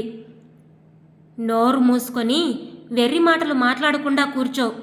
నేను ఇంటికెళ్ళి మళ్ళీ రాత్రికి వస్తా. ప్రసాద్ నీకు అన్నం తెస్తాడు. దానికి హార్లిక్సు, కాఫీ ఏది కావాలంటే అది కలిపియ్యి. కాంతమ్మ అప్పగింతలు పెట్టి ఇంటికి వెళ్ళింది. అక్క, నేనన్న మాటలకి కోపం వచ్చిందా? పక్క మీద కూర్చుంటూ అంది. కమల సాలోచనగా చెల్లెలి వైపు చూసి, లేదే, నువ్వన్నది నిజమేనే. నాన్నకి ఇంకో ఆడపిల్లని భరించే శక్తి లేదు. నువ్వన్నట్టు నేను చదువుకోవడానికి అన్నింటికీ అడ్డుగా ఉండేదేమో పాప. కానీ వసు, ఆ పాపని కళ్ళారా చూడకపోయినా కూడా ఏమిటో ఏదో కడుపులో బాధగా ఉంది. కడుపులో వెలితిగా, గుండెల్లో గుబులుగా ఉంది. ఇదేనేమో కడుపు తీపంటే. పోన్లే, పుట్టిన వెంటనే పోవడం మంచిదే అయింది. మమతలు పెంచుకున్నాకపోతే ఇంకా బాధగా ఉండేదేమో. ఒకసారి చూస్తానన్నా డాక్టర్ చూపించలేదే. చూస్తే బాధగా ఉంటుందంది. అయినా ఏదోలాగే ఉంది. కమల బేలగా దీనంగా అంది. వసంత కరిగిపోయింది. అక్కయ్య, నువ్వింకా ఆ విషయం ఆలోచించుకు. నీకు పెళ్ళి, పిల్ల ఇవన్నీ జరగలేదనుకొని మరో 2 నెలలు పోయాక కాస్త కోలుకున్నాక టైపుకి వెళ్ళడం ఆరంభించు. ఏదో వ్యాపకం లేకపోతే ఇలాంటి ఆలోచనలు వస్తుంటాయి. నా మాట విన్నువ్వు అంటూ నచ్చజెప్పి ఆఖరికి కమల చేత అనిపించింది. అంతటితోటే ఏదో సాధించినంత ఆనందం కలిగింది వసంతకి. అమ్మోయ్, అక్కాయ్, నాకు ఉద్యోగం వచ్చేసింది. ఆ ఉద్యోగం నాకు వచ్చేసింది. 12 గంటల వేళ వచ్చిన పోస్టులో ఉత్తరం చూసి వసంత చిన్నపిల్లలా చంగున గెంతి వంటింట్లోకి వెళ్ళింది. ఆ వారం రోజులుగా ప్రతిరోజు ప్రతి క్షణం ఎదురు చూసింది వసంత ఉద్యోగం కోసం. ఒక్కో రోజు గడుస్తూ ఉంటే నిరాశపాలు ఎక్కువై ఇంక రాదు, వస్తే ఈపాటికే ఉత్తరం వచ్చేది, 4 రోజుల్లో చెప్తామన్నారు, వారం రోజులైపోయింది. బెంగగా అనుకునేది. నిజంగానుటే? కాంతమ్మ సంబరంగా అంది. కమల కూడా గదిలో గుమ్మం దగ్గరకొచ్చి, నిజంగా వచ్చిందే, ఉత్తరం రాశారా? ఆరాటంగా అడిగింది. నిజమేమిటి? ఇదిగో ఆర్డర్, రేపే జాయిన్ అవ్వమన్నారు. అమ్మా, జీతం ఎంతో తెలుసా? అంతా కలిసి 550. చూసావా అక్కయ్య, నీ చీర కట్టుకెళితే శుభం జరగదన్నావు. చూసావా, ఉద్యోగం వచ్చేసింది. ఫస్ట్ జీతంతో నీకో చీర కొంట. వసంత సంతోషంతో ఉక్కిరిబిక్కిరైపోతుంది. కాంతమ్మ సంతోషంగా, పోనీలే, ఏదో దేవుడి దయవల్ల నీకన్నా ఉద్యోగం వచ్చింది. కాస్త వేన్నీళ్ళకి చన్నీళ్లుగా మీ నాన్న కాస్త ఊపిరి పీల్చుకుంటారు అంది. ఎంతైనా వసంత అదృష్టవంతురాలే అమ్మా, అనుకున్నది సాధిస్తుంది కమలంది. అప్పుడే వీధిలో నుంచి వచ్చిన ప్రసాద్ని గుమ్మంలోనే నిలబెట్టి అపాయింట్మెంట్ ఆర్డర్ చూపించింది వసంత. ప్రసాద్ మొహంలో సంతోషం, విచారం రెండూ ఒక క్షణం కదలాడాయి. నువ్వేనయమే నాకన్నా, మొదటి ఇంటర్వ్యూతోటే ఉద్యోగం సంపాదించావు, కంగ్రాట్స్ అన్నాడు అదోలా నవ్వి. అదేమిట్రా, నాకు ఉద్యోగం వస్తే ఆముదం తాగిన మొహం పెట్టావు? వసంత దబాయించింది. కాదుటే, పాపం 2 ఏళ్లుగా తిరుగుతున్నా రాలేదని వాడికి బాధగా ఉండదు. ఏడవకరా నాయనా, మా బాస్తో చెప్పి నీకో ఉద్యోగం వేయిస్తా. వసంత వేళాకోళంగా అంది. ఏడిసావు, వెధవ పోజులు పెట్టకు. పెద్ద ఈవిడ గారికి బాస్ దొరికాడు ఇన్నాళ్ళకి, వాడితో చెప్పి ఉద్యోగం వేయిస్తుంది. ప్రసాద్ ఉక్రోషంగా అన్నాడు నవ్వుతూనే. సాయంత్రం మాలతి, శంకర్ వస్తూ ఉండగానే వాళ్ళకి ఎదురెళ్ళి చెప్పింది వసంత. వసంతకి ఊరందరికీ చాటించి ఈ సంతోష వార్త చెప్పాలన్నంత ఆనందంగా ఉంది. అక్కడికి పక్కింటి పిన్ని గారికి, ఎదురింటి వాళ్ళకి చెప్పేసింది. మాలతి విని, అమ్మయ్య, ఒక ప్రాబ్లం తీరింది, కథ 2వ సీన్ మొదలవ్వాలన్న మాట ఇంకా అంది నవ్వుతూ. అక్కయ్య, ఉద్యోగం దొరికింది. బాస్ నవమోహనకారుడు, అన్నీ కుదిరాయి. ఇంకా బాస్ అక్కయ్యని ప్రేమించి వరించి పూలమాల తేవాలి మరి. వేళాకోళం చేసింది. అంతా నవ్వారు. వసంత ఉడుక్కుంది. మాలతి వేళాకోళంగా ఎగతాళి చేసినా ఎందుకో ఆ మాటలు కోపం తెప్పించలేదు. నిజంగా తననుకున్నట్లు ఒక్కొక్కటి జరుగుతున్నాయి. మాలతి అన్నట్టు ఆలోచిస్తున్న వసంత మొహంలో ఎరుపు చూసి, వసంతాదేవి గారు, అప్పుడే ఇంపాలా కారులో తిరిగేయకండి. ముందు మీరు బస్సుల్లో వెళుతూ ఉండాలి. అప్పుడు బాస్ గారు లిఫ్ట్లు ఇస్తూ ఉండాలి. ఇంకా చాలా కథ ఉంది. మొదటి రీలు తర్వాత 4వ రీలుకి వచ్చేయకండి. మాలతి వెక్కిరించింది. శంకర్ చప్పట్లు కొట్టాడు. వండర్ఫుల్! ఇదేదో సుఖాంతం సినిమా అయ్యేటట్టుంది. గ్రూప్ ఫోటోకి మనం ఇప్పటి నుంచి రెడీ అవ్వాలి. చిన్నక్కయ్య, గ్రూప్ ఫోటోకి ఓ టెర్రికాట్ ప్యాంటు కుట్టించువే, జీతం రాగానే. శంకర్ సీరియస్గా అడిగాడు. అంతా నవ్వారు. కమల భర్త పోయాక ఆ ఇంట్లో చాలా రోజుల తర్వాత అంతా మనసారా నవ్వారు. వసంత ఉద్యోగంలో చేరింది మర్నాడు. ఆ ఆఫీసులో మొత్తం 40 మంది పనిచేస్తున్నారు. ఒక్కొక్క సెక్షన్ విడివిడిగా bookings, cancellations, Indian airlines, air India international, accounts, bills ఇలా విడివిడిగా పెద్ద హాల్లో ఒక్కొక్క సెక్షన్ గ్లాస్ పార్టిషన్స్తో ఉన్నాయి. మొత్తం హాల్ అంతా ఎయిర్ కండిషన్లు చేయబడి ఉంది. వసంత కాక అన్ని సెక్షన్స్ కలిపి 8 అమ్మాయిలు ఉన్నారు. రిసెప్షనిస్ట్ అమ్మాయి ఫాతిమా చాలా అందంగా, స్టైల్గా ఉంది అనుకుంది వసంత చూడగానే. ఎయిర్ ఇండియా టికెట్లు బుక్ చేసుకునే చోట స్మార్ట్గా ఉండే అమ్మాయిల్ని 2 పెట్టారు. 2 టైపిస్టులు అమ్మాయిలే, ఆపరేటరు అమ్మాయే. మొదటి రోజు అంతా గాబరాగా, గజిబిజిగా, ఏది ఎక్కడో ఎవరెక్కడో తెలియక బితుకుమని చూసింది. ఆఫీస్కి వెళ్ళగానే ఎక్కడికి వెళ్ళాలో, తనెక్కడ కూర్చోవాలో, ఏం చేయాలో తెలియక వెర్రి మొహంతో నిల్చుంది. రిసెప్షనిస్ట్ ఫాతిమా వసంతని చూసి చిరునవ్వుతో దగ్గరికి రమ్మని సంజ్ఞ చేసింది. మీరు డైరెక్టర్కి పర్సనల్ స్టెనోగా సెలెక్ట్ అయ్యి వచ్చారు కదూ? మీ సీటు బాత్రూంలో ఉంది, ఉండండి, ప్యూన్ చూపిస్తాడు. కేశవ్, ఈ అమ్మాయి గారు నళిని గారి సీట్లోకి వచ్చారు. సీటు చూపించు తీసుకెళ్ళి. వెళ్ళండి, పర్వాలేదు, మీ సీట్లో కూర్చోండి. బాస్ వచ్చి లెటర్స్ అవి డిక్టేట్ చేస్తారు. షార్ట్ హ్యాండ్ తీసుకొని టైప్ చేయాలి. ఆయన వర్క్ అంతా మీరే చూడాలి. మిగతా ఆఫీస్ కాగితాలన్నీ టైప్ చేయడానికి అదిగో ఆ అమ్మాయిలు సుందరి, వల్లి ఉన్నారు. కేశవ్, ముందు ఈ అమ్మాయి గారిని అందరి సీట్ల దగ్గరికి తీసుకెళ్ళి పరిచయం చెయ్యి. లేదులే, నేనే తీసుకెళ్తాలే అని వాచి చూసుకుంటూ ఇంకా టైం ఉందిలే అనుకుంటూ లేచింది ఫాతిమా. వసంతని వెంటబెట్టుకుని ప్రతి ఒక్క సీటు దగ్గరికి తీసుకెళ్ళి కొత్తగా అపాయింట్ అయిన బాస్ స్టెనో అని పరిచయం చేసింది. డైరెక్ట్గా బాస్ కింద పనిచేయాల్సిన వసంతని అందరూ కుతూహలంగా, మర్యాదగా నమస్కరించుకుంటూ చూశారు. వసంత అందరికీ పరిచయ నమస్కారాలు పెట్టింది. కొందరు మాత్రం ఓహో అన్నట్లు తల ఎగరేసి మళ్ళీ పనిలో పడ్డారు. ఒకరిద్దరు ఫోన్లో బుకింగ్స్ చేసుకుంటూ వసంతని చూసి పలకరింపుగా నవ్వారు. అందరూ అయ్యాక ఫాతిమా ఆమెని బాస్ గదిలోకి తీసుకెళ్ళింది. అది వసంతని ఇంటర్వ్యూ చేసిన గదే. ఆ గదిలో ఒక పక్క కింద భాగం సగం వరకు టేక్ వుడ్ ఫ్రేము, మిగతా గ్లాస్తో పార్టిషను ఉంది. దానిలో ఒక టేబుల్, కుర్చీ, టైప్ మిషను ఉంది. మీ సీట్ అదే. బాస్ వచ్చే వేళ అయింది, మరేం పర్వాలేదు, గాబరా పడకండి. స్నేహపూర్వకంగా చెయ్యి నొక్కి వెళ్ళబోయింది. వసంత నోరు పెగుల్చుకొని థ్యాంక్స్ ఎలాట్. ఏమీ తెలియక గాబరా పడ్డాను. రాగానే మీరు నాకు హెల్ప్ చేశారు. మిమ్మల్ని అందరినీ చూస్తుంటే ఈ ఆఫీసులో ఉద్యోగం చేయడం చాలా బాగుంటుందనిపిస్తుంది. కానీ నా సీటు కూడా అక్కడ మీ మధ్యన ఉంటే బాగుండేది. బిడియంగా గది చూస్తూ అంది వసంత. ఫాతిమా ఆశ్చర్యంగా చూస్తూ, భలేవారే, ఈ సీటు స్పెషల్ సీటు. దీనికోసం ఈ గదిలో కూర్చోవడం అదృష్టంగా భావిస్తారు. మీ ముందున్న నళిని పెళ్లి చేసుకొని రిజైన్ ఇచ్చి వెళ్ళగానే సుందరి, వల్లి ఈ పోస్టు వాళ్ళకి రావాలని ఎంతో తాపత్రయపడ్డారు. వాళ్ళని కాదని కొత్త అమ్మాయిని సెలెక్ట్ చేసినందుకు వాళ్ళకెంత కోపంగా ఉందో. అలాంటిది ఈ సీట్ ఇక్కడ కాకుండా అందరి మధ్యన ఉండాలంటారేమిటి?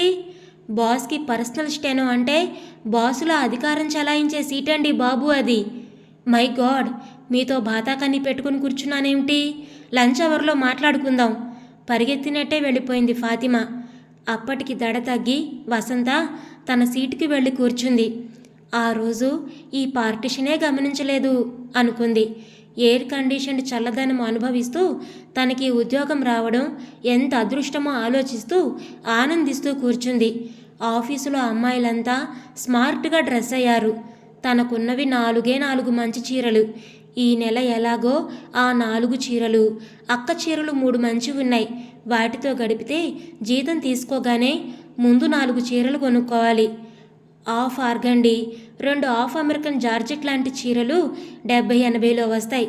ఒక మంచి హ్యాండ్ బ్యాగ్ కొనుక్కోవాలి. అలా కొనుక్కోవాల్సిన లిస్ట్ ఆలోచిస్తూ జీతంలో సగం తను తీసుకొని మిగతా సగం తండ్రికి ఇవ్వాలని కాగితం మీద లెక్కలు కట్టింది. ఆ తర్వాత ఆలోచన బాస్ మీదకి వెళ్ళింది. నిన్న ఇంటర్వ్యూ చేసిన 3 డైరెక్టర్ ఎవరో? ఆ ముసలాళ్ళు రారు కదా? వసంత కుతూహలంగా ఆరాటంగా చూసింది. ఫాతిమని ఆ విషయం అడగాల్సింది అనుకుంది. ఫాతిమతో స్నేహం చేసుకోవాలి, లేకపోతే ఇంతమంది మధ్య అలవాటయ్యే వరకు ఒంటరిగా ఫీల్ అవ్వాలి. ఆ సుందరి వల్లి ఇద్దరూ తమ పోస్టు ఎగరేసుకుందని తనని చూసి మొహాలు అదోలా పెట్టారు. వసంత ఆలోచిస్తూ ఉండగానే గదిలో బూట్ల చప్పుడు విని తలెత్తి చూసి గాబరాగా లేచి నిలబడింది.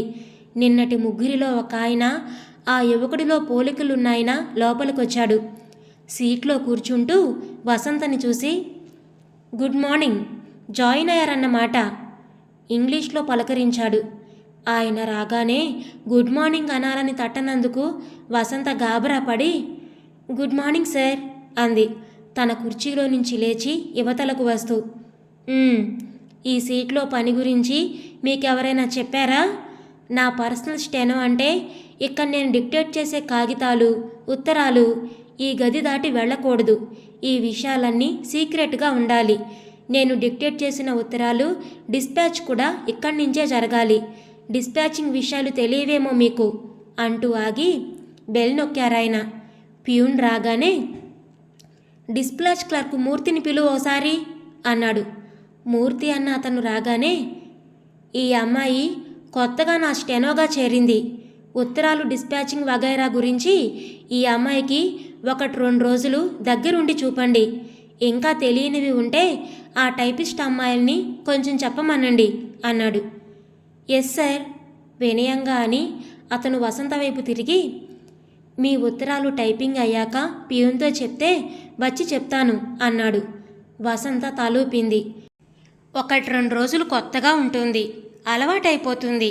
ఆల్ రైట్, ఆ రైటింగ్ ప్యాడ్ తెచ్చుకోండి, కొన్ని ఉత్తరాలు డిక్టేట్ చేస్తాను అన్నాడు.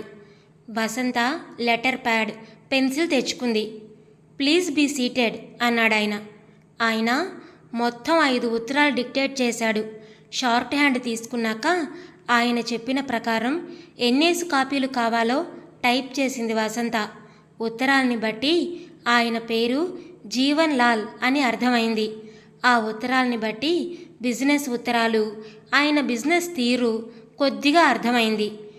ఏదో పెద్ద కంపెనీ 16,000 బకాయి ఉందని, దయచేసి వీలైనంత త్వరలో చెల్లించమని కోరుతూ ఒక ఉత్తరం. ప్యారిస్ నుంచి వచ్చే ఫారిన్ టూరిస్ట్ బృందం 40 మందికి వారు కోరిన విధంగా ఎయిర్ ఇండియాలో పలానా రోజున టిక్కెట్లు రిజర్వ్ చేసినట్టు కన్ఫర్మేషన్ ఇస్తూ ప్యారిస్కి పంపాల్సిన ఉత్తరం. ఇంకేదో ఆఫీసు నుంచి ఢిల్లీలో జరిగే కాన్ఫరెన్స్కి వెళ్ళే 25 మందికి టిక్కెట్లు కావాలని రాసిన దానికి ఆ తేదీ ఫ్లైట్లో అన్ని టిక్కెట్లు దొరకవని ఒక ఉత్తరం. ఎవరో క్యాన్సిలేషన్ టిక్కెట్ డబ్బు ఎన్ని ఉత్తరాలు రాసినా వాపస్ ఇవ్వడం లేదు మా కంపెనీ.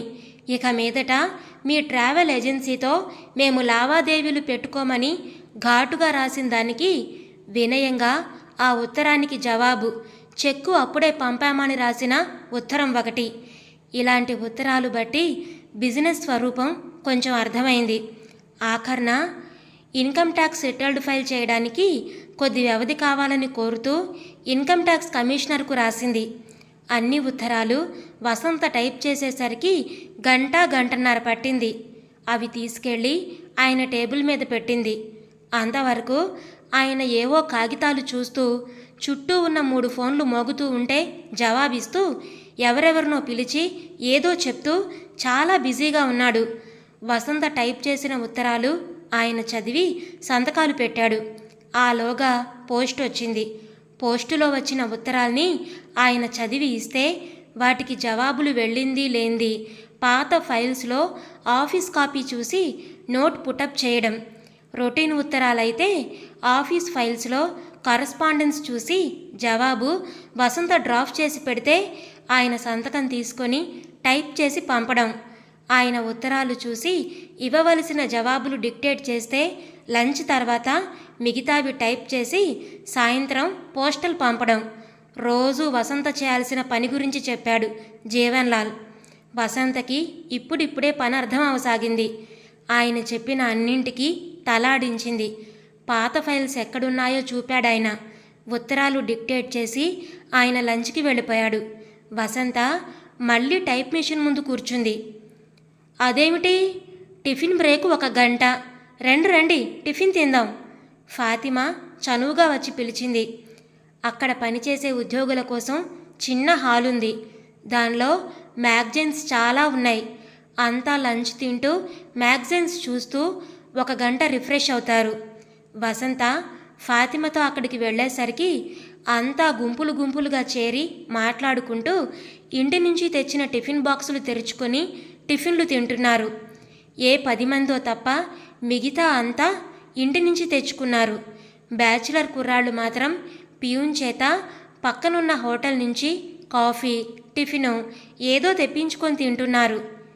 మీరేం టిఫిన్ తెచ్చుకోలేదా? ఫాతిమా వసంతని అడిగింది. వసంత బిడియంగానే చుట్టూ చూస్తూ, ఇక్కడి పద్ధతులేమిటో నాకేం తెలియలేదు, రేపటి నుంచి తెచ్చుకుంటాను. తెచ్చుకోండి, లేకపోతే వీళ్ళిచ్చే జీతం కాస్త టిఫిన్కి బస్సు ఛార్జీలకే అయిపోతుంది. నేను కాఫీ కూడా తెచ్చుకుంటాను అంటూ ఓ ప్లాస్టిక్ అల్లిన బుట్టలో నుంచి కాఫీ ఫ్లాస్కు టిఫిన్ బాక్సు తీసింది. ఇవాళ మనిద్దరం షేర్ చేసుకుందాం అంటూ తను తెచ్చుకున్న 3 పరోటాల్లో నుంచి 1.5 తుంచి మూత మీద పెట్టించింది. వద్దండి, మీరు తెచ్చుకున్న దానిలో నాకు ఇచ్చేస్తున్నారు, నేను హోటల్ నుంచి తెప్పించుకుంటాను మొహమాట పడింది వసంత. పర్వాలేదు, ఇలా షేర్ చేసుకొని తింటూ ఉంటాం మేమందరం. మీరు తెచ్చినవి నాకు ఇష్టమైనవి నేను తీసుకొని తింటాను. మనందరం కలిసిమెలిసి పనిచేస్తున్నాం.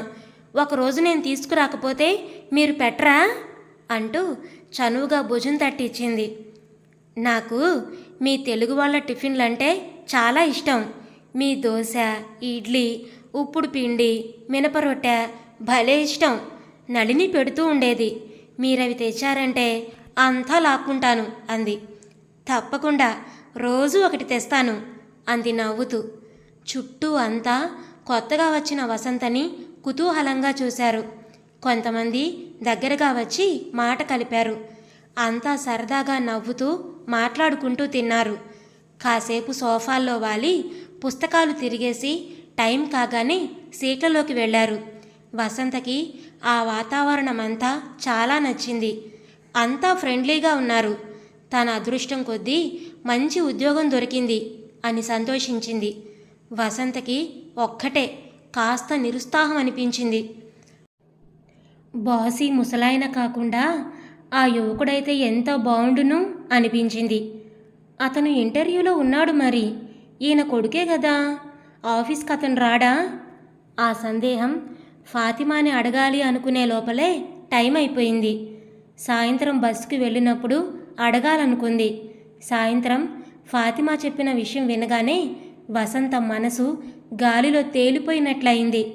సాధారణంగా ఆ కొడుకే ఇక్కడ చూసుకుంటూ ఉంటాట. వాళ్ళకి ఈ ట్రావెలింగ్ ఏజెన్సీ కాక ఇంకా 2 బిజినెస్లు ఉన్నాయట. తండ్రి పినతండ్రి అవి చూస్తూ ఉంటారట. అప్పుడప్పుడు కొడుకు పై ఊర్లకి వెళితే తండ్రి ఆఫీస్కి వస్తాట. ఆ వివరణ వినగానే ఏదో సాధించినంత ఆనందం కలిగింది వసంతకి. తను అనుకున్నది అనుకున్నట్టు జరుగుతుంది అన్న తృప్తితో ఆమె మొహం కలకల్లాడింది. ఏమైందిరా నాయనా, భోజనానికి రారా, ఉదయం నుంచి తిండి తిప్పలేవు, ఇదేం నీకు కొత్త? ఈరోజు ఇంతలా మొహం పెట్టి కూర్చోవడానికి? తిండి తినకుండా మాడితే ఉద్యోగం వస్తుందా? ఎన్నో ఇంటర్వ్యూలకి వెళ్ళావు, ఇది ఒకటి అందులో. పదరా, నన్ను అరిపించక. అప్పటికి 10 సార్లు భోజనానికి రమ్మని పిలిచి పిలిచి విసిగిపోయింది కాంతమ్మ. ఉద్యోగానికి ఇంటర్వ్యూకి వెళ్ళిన ప్రసాద్ 2 గంటల వేళ మొహం వాడిపోయి ఇంట్లోకి వచ్చి గదిలోకి వెళ్ళి పక్క మీద వాలిపోయాడు. కాంతమ్మ అన్నానికి రమ్మని 10 సార్లు పిలిచి పిలిచి విసిగిపోయింది. నాకు ఆకలిగా లేదు, నన్ను విసిగించకమ్మా, నన్ను పడుకోని అన్నాడు విసుగ్గా. తల్లి మనసు ఊరుకోక ఆవిడ 10 నిమిషాలకు ఒకసారి పిలుస్తూనే ఉంది. ఎన్నో ఉద్యోగాలకి ఇంటర్వ్యూలకి వెళ్ళి మొహం వాల్చుకొని వచ్చే కొడుకుని చూస్తే ఆవిడకి కడుపు తరుక్కుపోతుంది. ప్రసాద్ వసంతకి ఉద్యోగం దొరికిన దగ్గర నుంచి మరీ తప్పు చేసిన వాడిలా కుచించుకుపోతూ, ఇంట్లో ఏదో పరాయి వాడిలా తప్పుకు తిరుగుతూ, ఎవరితో మాట్లాడకుండా అన్యమనస్కంగా కూర్చునే కొడుకుని చూస్తే ఆవిడకి బాధ వేసేది. ఉద్యోగం లేకుండా కూర్చోవడం మగాడికి ఎంత కష్టమో ఆవిడకి అర్థం కాకపోయినా కొడుకు మొహాన 2 ఏళ్లుగా నవ్వే కనబడకపోవడంతో ఆవిడికి దిగులుగా జాలిగా ఉంది. రోజు పూజ చేసేటప్పుడు, నాయనా వెంకటరమణమూర్తి, వాడికి ఉద్యోగం వస్తే నీ కొండకి పంపిస్తా, ఉద్యోగం ఇప్పించు అంటూ ప్రార్థించేది. ప్రతిసారి నిరాశగా ఇల్లు చేరి ఉద్యోగం రానందుకు బాధపడుతూ చిరాగ్గా ఉండేవాడు. కానీ ఈసారి ఏదోలా పెద్ద ఆపద నెత్తిన పడిన వాడిలా, జీవన్మరణ సమస్య ఎదురైతే ఏం చేయాలో తోచని వాడిలా దిగాలు పడిపోయి, ఎప్పుడూ కనబడలేదేమో, ఏం జరిగిందో తెలియక ఆవిడ గాబరా పడింది. నేనన్నం తిన్నానమ్మా, నన్ను విసిగించక వెళ్ళు మరోసారి కసిరాడు ప్రసాద్. ఆవిడ చేసేదేం లేక బాధగా వెళ్ళిపోయింది. సాయంత్రం వసంత, మాలతి, శంకర్, వెంకట్రావు వరుసగా ఒక్కొక్కరు ఇల్లు చేరినప్పుడల్లా ప్రసాద్ వైఖరి చెప్పింది. అంతా ఆశ్చర్యంగా విన్నారు, జాలిగా మొహాలు పెట్టారు, బాధపడ్డారు. వాణ్ణి పూటకలా వదిలేయమ్మా, రేపటికి సర్దుకుంటాడు, poor fellow, I pity him అంది వసంత. మాలతి కాఫీ తీసుకెళ్ళి, కాఫీ తాగన్నయ్యా అంది. ప్రసాద్ ఓసారి లేచి కూర్చొని కాఫీ తాగేసి గ్లాస్ ఇచ్చేసి మళ్ళీ పడుకున్నాడు. మాలతికి ఎలా పలకరించాలో తెలియక బయటికెళ్ళిపోయింది.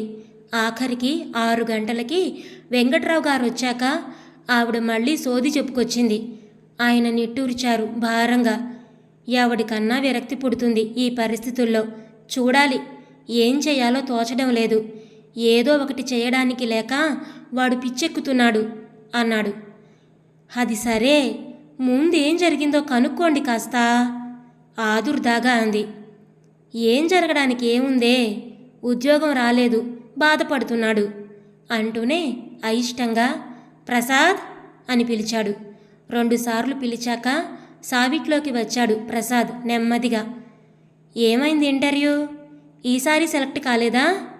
సరే, అయిందేదో అయ్యింది, తిండి మాండం ఎందుకు? ఉద్యోగం రాకపోతే పస్తులు ఉద్యోగం ఇస్తానన్నారు ప్రసాద్ నెమ్మదిగా అన్నాడు. ఒక్కసారిగా అందరి మొహాల్లోకి కళొచ్చింది. ఆ తర్వాత అపనమ్మకంగా చూస్తూ మరే అన్నారంతా ఒక్కసారిగా ఉత్సాహంగా. వాళ్ళిస్తానన్నది గుమాస్తా ఉద్యోగం కాదు, వాళ్ళ కంపెనీ మేనేజింగ్ డైరెక్టర్ చేస్తామన్నారు. ఉండడానికి పెద్ద మేడ, కారు అన్నీ ఇస్తామన్నారు. ఏమిటి? తెల్లబోయారంతా.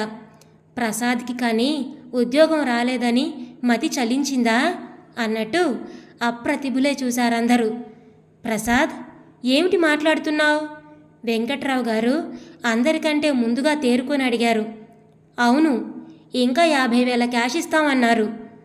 ఈసారి ప్రసాద్కి ఏదో అయిందన్న అనుమానం అందరికీ బలపడింది. అంతా ఆందోళనగా ఒకరి మొహాలు ఒకరు చూసుకున్నారు. ఒరేయ్, నీకు మతేమన్నా పోయిందా? కాంతమ్మ ఆందోళనగా అంది.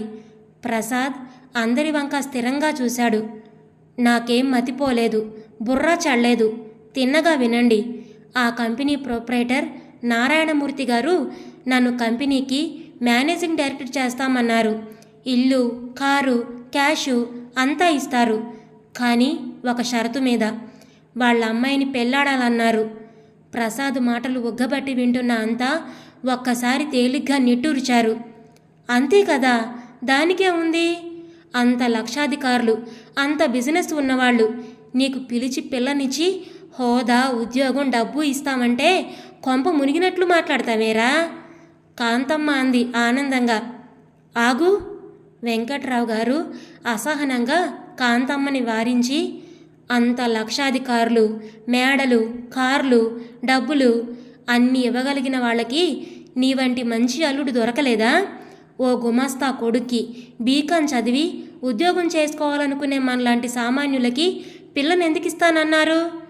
ఆయన అనుమానంగా చూస్తూ అడిగారు. అప్పటికి ఆ విషయం అందరికీ తట్టి జవాబుకి ఆరాటంగా చూశారు ప్రసాద్ వంక. వాళ్ళ అవిటి పిల్లని పెళ్లాడితే అదంతా లాభంగా ఇస్తారు. పోలియో వచ్చి 2 కాళ్ళు పడిపోయిన ఆ అమ్మాయిని, జీవితాంతం నడవలేని వాళ్ళ పిల్లని పెళ్లాడితే నష్టపరిహారంగా ఇస్తారు. అవన్నీ. ప్రసాద్ ఒక్కొక్క మాట వత్తి పలికాడు అందరినీ చూస్తూ. పిడుగు పడినట్టు నిశ్శబ్దం అయిపోయారంతా. అందరి ముఖాలు వెలవెలబోయాయి. అవిటి పిల్ల! అప్పటి వరకు ఆరాటంగా విన్న అందరి మొహాలు మాడిపోయాయి. కాంతమ్మ ఆందోళనగా చూస్తూ అంది.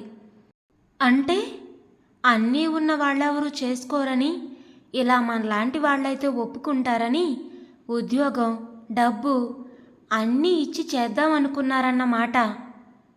లేకపోతే వాళ్ళు మనలాంటి వాళ్ళ మొహమన్నా ఎందుకు చూస్తారు? ఏదో లోటుండబట్టే ఆశ చూపించి అల్లుణ్ణి చేసుకోవాలనుకున్నారు. బాగానే ఉంది. ఇంకా ఏమిటో అనుకున్నాను. దానికోసం ఇంత బుర్ర చెడగొట్టుకొని తిండి మానుకోవడం ఎందుకు? వెంకట్రావు గారు విసుగ్గా అన్నారు. ఆ అమ్మాయిని నేను చేసుకోవాలని నిర్ణయించుకున్నాను. ప్రసాద్ నెమ్మదిగా అన్నాడు. అంతా ఆశ్చర్యంగా చూశారు. ఏమిటి? అవిటి పిల్లని చేసుకుంటావా? మతిగాని పోయిందా? కాంతమ్మ అడిగింది. ఎంత డబ్బు, ఉద్యోగము అవి ఇచ్చినా చూస్తూ చూస్తూ అవిటిదాన్ని ఎలా చేసుకుంటావు? పెళ్ళంటే జీవితాంతం ఉండేది. నడవలేని భార్యతో ఏం కాపురం చేస్తావు? ఏం సుఖపడతావు? వెంకట్రావు గారు అసహనంగా అన్నారు. కాపురం చెయ్యొచ్చని, పిల్లలు కలగడానికి ఏ లోపం లేదన్నారంట డాక్టర్లు. అయితే మాత్రం కాళ్ళు లేని భార్యతో ఏ సంతోషం లేకుండా డబ్బు తింటూ బతుకుతావా ఏంటి? కాంతమ్మ తల్లి ప్రాణం అంగీకరించలేదు. అమ్మా, ఏ సుఖమన్నా డబ్బుతోటే ముడిపడి ఉందని ఈ 2 ఏళ్లలో నాకు బాగా అర్థమైందమ్మా. ఉద్యోగం లేకుండా, డబ్బు లేకుండా నానా బాధలు పడుతూ బతికే కంటే డబ్బిచ్చే సుఖాలన్నా పొందడం తెలివైన పని అని నిర్ణయించాను. డబ్బు లేకుండా పెళ్ళాం ఉండి మాత్రం పొందే సుఖమేముంటుంది? పస్తులు, రోగాలు, పిల్లలు, ఏడుపుల మధ్య పొందే సుఖమేముందమ్మా? కనీసం డబ్బుంటే భార్య స్థానంలో 10 మంది పనివాళ్ళు నాకన్నీ అమరుస్తారు. సంసారానికి భార్య ఉంటుంది. కారు, మేడ, డబ్బిచ్చే సుఖాల్ని వదులుకోవడం తెలివి తక్కువమ్మా. ఆలోచించు. వాళ్ళిచ్చే 50,000తో వసంత, మాలతికి పెళ్ళిళ్ళు చేయొచ్చు. కమలకి టైపు అది నేర్పించి మా ఆఫీసులో ఉద్యోగం ఇప్పించవచ్చు. నాకొచ్చే జీతంతో మనం హాయిగా బతకొచ్చు. శంకర్కి మంచి చదువు చెప్పించవచ్చు. మీ కొడుకు అంత హోదాలో ఉన్నాడంటే మీకు గర్వం కాదు? ఈ పెళ్ళి వద్దంటే ఎప్పుడో ఏదో గుమస్తా ఉద్యోగం దొరకొచ్చు. ఏ 4-5 వందలతో చాలని జీతంతో నేను నా సంసారం తిని తినక గడపాలి. మిమ్మల్ని ఆదుకునే అవసరం అసలుండదు. అమ్మా, నేను ఉదయం నుంచి అంతా ఆలోచించాను. నేను ఈ అవకాశం వదులుకోనమ్మా. ఒక్క కాళ్ళు లేని లోటు తప్ప మిగతాదంతా ఆలోచిస్తే అదృష్టం కొద్దీ ఈ అవకాశం నాకు వచ్చిందనుకోవాలి. అంచేత మీరు నాకు అడ్డు చెప్పకండి నాన్న. ప్రసాద్ స్థిరంగా అన్నాడు. అందరూ మౌనంగా ఆలోచనలో పడ్డారు. భవిష్యత్తులో తమ స్థితిగతులు ఈ పెళ్లితో ఎలా మారేది అంచనా కట్టసాగారు ఎవరి మనసులో వారు. వెంకట్రావు గారి బుర్రలో 50,000 కదిలాయి. ఇంకో జన్మెత్తినా అంత డబ్బు తను సంపాదించలేడు. ఆడపిల్లలిద్దరి పెళ్ళిళ్ళు ఎలా చేయను భగవంతుడా అని బెంగ పెట్టుకున్న తరుణంలో ఆ డబ్బుతో పెళ్ళిళ్ళు, పేరంటాలు, చదువులు అన్నీ అయ్యి నిశ్చింతగా ఉండొచ్చు. ఈ దినదినగండం బతుకు నుంచి విముక్తుడై హాయిగా బతకొచ్చు. అందరి మనస్సులు డబ్బు ప్రభావానికి ప్రలోభపడ్డాయి. కానీ చూస్తూ చూస్తూ ప్రసాద్ని ఉరికంబం ఎక్కించినట్టు ఏదో బాధగా అనిపించింది. తమ స్వార్థం కోసం ప్రసాద్ సుఖ సంతోషాలని బలిపెట్టాలా? తమ కోసం వాడంత త్యాగం చేస్తూ ఉంటే సంతోషంగా అంగీకరించాలా? ఎవరి మనసుల్లో వారే బాధపడ్డారు. ఏమిటమ్మా, ఏదో కొంప మునిగినట్లు అలా చూస్తున్నారేమిటి అందరూ? తేలిగ్గా నవ్వడానికి ప్రయత్నించాడు ప్రసాద్. కానీ ఆ నవ్వు అతని పెదాల మీద నుంచి వచ్చింది కానీ గుండెల్లో నుంచి రాలేదని అందరికీ అర్థమైంది. ఏమోరా నాయనా, తలుచుకుంటేనే నాకేదో గుండెల్లో గుబులుగా ఉంది. నా మనసు ఒప్పడం లేదు. ఆ పైన నీ ఇష్టం, అనుభవించేది నీవు, నీ ఇష్టం, మీ నాన్న ఇష్టం అంది కాంతమ్మ. నేను మాత్రం ఏం చెప్పగలను? వాడన్నది ఒక విధంగా నిజం. డబ్బు లేని బాధ అన్నింటికంటే గొప్పది. దాని ముందు అవిటి బారిని భరించడం సులువేనేమో. ఏమో, అది వాడు ఆలోచించుకోవలసిన విషయం. రేపు కష్టనిష్ఠూరాలు ఎదుర్కోవలసింది వాడు. వాడు ఆలోచించుకొని ఇష్టపడితే నేను చెప్పేదేముంది? అమ్మా, ఇదే మన ఇంట్లో ఒక పిల్ల అలాంటిది ఉంటే ఎలాగో అలాగ పెళ్లి చేయాలని తాపత్రయపడవా? ఏదో లోటున్నా అందరిలాగే తమ పిల్లలు పెళ్ళిళ్ళు చేసుకోవాలని తల్లిదండ్రులు ఆరాటపడరా? ఏదో రోగం, పిచ్చి గిచ్చి కాదు కదా, అవయవలోపం అంతే కదమ్మా. పోనీ పెళ్ళి ఎలా ఉంటుందో చూసావా? కాంతమ్మ రాజీకొచ్చిన ధోరణిలో అడిగింది. ఉంటుంది, ఓ మాదిరిగా, చామన ఛాయగా. మొహం పర్వాలేదు. నిజానికి ప్రసాదామిని చూసింది పట్టుమని 2 నిమిషాల కంటే ఉండదు. ఆ ఇల్లు, ఐశ్వర్యం చూసిన కళ్ళకి ఆమె అందం గురించి పట్టించుకునే ఓపిక లేకపోయింది. అసలు జరుగుతున్నదంతా ఏదో నమ్మశక్యం కాని కలలా అనిపించింది. అతను ఊహించిన విషయం అతి త్వరగా అతని ప్రమేయం లేకుండా అంతా జరిగిపోయింది. ఇంటర్వ్యూకి వెళ్ళిన అతన్ని నారాయణమూర్తి గారు యగాదిగా చూశారు. ఇంటి పేరు, కులగోత్రాలు, పుట్టు పూర్వోత్తరాలు అడుగుతూ ఉంటే ప్రసాద్ ఆశ్చర్యపడుతూనే చెప్పాడు. ఆ జవాబులు విని ఆయన సంతృప్తి పడ్డట్టు తలూపాడు. మిస్టర్ ప్రసాద్, మీరు బయట కాసేపు వెయిట్ చేయండి, మళ్ళీ పిలుస్తాను అన్నాడాయన. అంత మాత్రం మాటలే ఈ ఉద్యోగం తనకొచ్చినట్టు సంబరపడిపోయాడు ప్రసాద్. లేకపోతే ఎందుకుండమంటాడు అని గాలి మెడలు కట్టాడు. మిగతా అందర్నీ ఇంటర్వ్యూ పూర్తి చేశాక ఆయన మళ్ళీ ప్రసాద్ని పిలిచి, మిస్టర్ ప్రసాద్, నాతో ఒక్క అరగంట ఇంటికి రాగలవా? మీతో పర్సనల్గా మాట్లాడాలి అన్నాడు. ఆయన మాటలకు తబ్బిబ్బైపోయాడు. ఆయన అన్నదానికి అర్థం బోధపడకపోయినా ఈ ఉద్యోగం తనకు వచ్చినట్టే. అంత పెద్ద డబ్బు గల్లాయన కాకపోతే తనతో ఎందుకు మాట్లాడతాడు అనుకున్నాడు. ఆయనతో పాటు ఆయన పెద్ద కారులో, పాములా నేల మీద మెత్తగా పాకే కారులో ఆయన ఇంటికి వెళ్ళడం, ఇంటికి వెళ్ళాక బంజారా హిల్స్లో ఆ బంగళాని, దాని వైభవాన్ని, ఒక్కొక్క గదిని ఆయన చూపిస్తూ ఉంటే నోట మాట రానట్టు ఆశ్చర్యంగా చూశాడు. ఏ హిందీ సినిమా సెట్టింగుల్లోనో చూడడం తప్ప అంత ఖరీదైన, అంత అందమైన భవంతి, ఫర్నిచరు చూడలేదేమో. వింతగా, కుతూహలంగా తెల్లబోతూ చూశాడు. చూస్తున్నంతసేపు అదంతా ఆయన ఎందుకు చూపుతున్నాడో అన్న ఆలోచన రాలేదు. తర్వాత ఆయన తన ఎయిర్ కండిషన్డ్ ఆఫీస్ రూమ్లో కూర్చోబెట్టి నౌకర్ తెచ్చిన వెండి కాఫీ సెట్టులో నుంచి స్వయంగా కాఫీ పోసిచ్చి వెండి పళ్ళెంలో బిస్కెట్లు ఆఫర్ చేసి తన కంపెనీ వివరాలు, తన షేర్లు, బ్యాంక్ అకౌంట్లు, తన ఆస్తిపాస్తులు చెప్తూ ఉంటే అప్పటికి వంటి మీద తెలివి వచ్చినట్టు ఇదంతా ఆయన తనకెందుకు చెప్తున్నాడు అన్న ఆలోచన వచ్చి తెల్లబోతూ వినడం తప్ప అడగలేకపోయాడు. అన్ని చెప్పిన ఆయన ఆఖర్న, ఈ ఆస్తికంతటికి వారసురాలు ఎవరో తెలుసా? నా ఒక్కగానొక్క కూతురు అంటూ ఉండగా ఆయన మొహంలో ఎలా విషాదపుణ్యడలు కదిలాయో గుర్తించి ఆశ్చర్యపోయాడు. అన్నీ చెప్పిన ఆయన హఠాత్తుగా ప్రసాద్ చెయ్యి పట్టుకొని, రా బాబు, మా అమ్మాయిని చూపిస్తాను అంటూ మేడ మీదకి తీసుకెళ్లాడు. ఉత్కంఠతో మేడ మీదకి వెళ్ళిన ప్రసాద్కి పెద్ద మంచం మీద పట్టుపరుపుల మధ్య సిల్కు తలగడల నానుకొని ఏదో పుస్తకం చదువుతున్న అమ్మాయిని చూపించాడాయన. పక్కన చక్రాల కుర్చీ ఉంది. మా అమ్మాయి లత. లత, ఇతను ప్రసాద్ అని మన ఆఫీసులో ఉద్యోగం కోసం వచ్చారు. మన ఇంటికి పిలిచాను మాట్లాడడానికి. ఆయన మాటలు అర్థమైనట్టుగా ఆ అమ్మాయి తల పంకించింది. హఠాత్తుగా ఆమె మొహంలో ఎరుపు రంగు తొంగి చూసింది. ప్రసాద్ వంక చూసి తలదించుకుంది. చూశావుగా, రా అంటూ ఆయన మళ్ళీ ప్రసాద్ను తీసుకొని కిందికొచ్చాడు. చూశావా బాబు, ఇంత ఆస్తికి వారసురాలైనా నా కూతురు ఏదీ అనుభవించలేకుండా చేశాడు ఆ దేవుడు. మంచంలో నుంచి కదల్లేని అవిటిదాన్ని చేశాడు. చూశావా నాయనా? ఆయన గొంతు రుద్ధమైంది. మొహం ఎర్రబడింది. లక్షలు, ఈ మేడలు, కార్లు, ఇవన్నీ ఎవరి కోసం బాబు? దానికోసం. అది అనుభవించలేందయింది. కనీసం దాని కడుపున 4 పిల్లలు పుడితే ఈ శ్మశానం లాంటి ఇంటిలో కళ వస్తే చూసి కన్ను ముయ్యాలని నా ఆశ. నా తర్వాత నేనున్నానని దానికి చేయూత ఇచ్చే మనిషి కోసం చూస్తున్నాను బాబు. దానికి నేను ఇవ్వగలిగింది డబ్బు, కానీ కష్టానికి సుఖానికి తోడుండాలొకరు. నా తర్వాత అది దిక్కులేంది అవ్వకూడదని నా బాధ.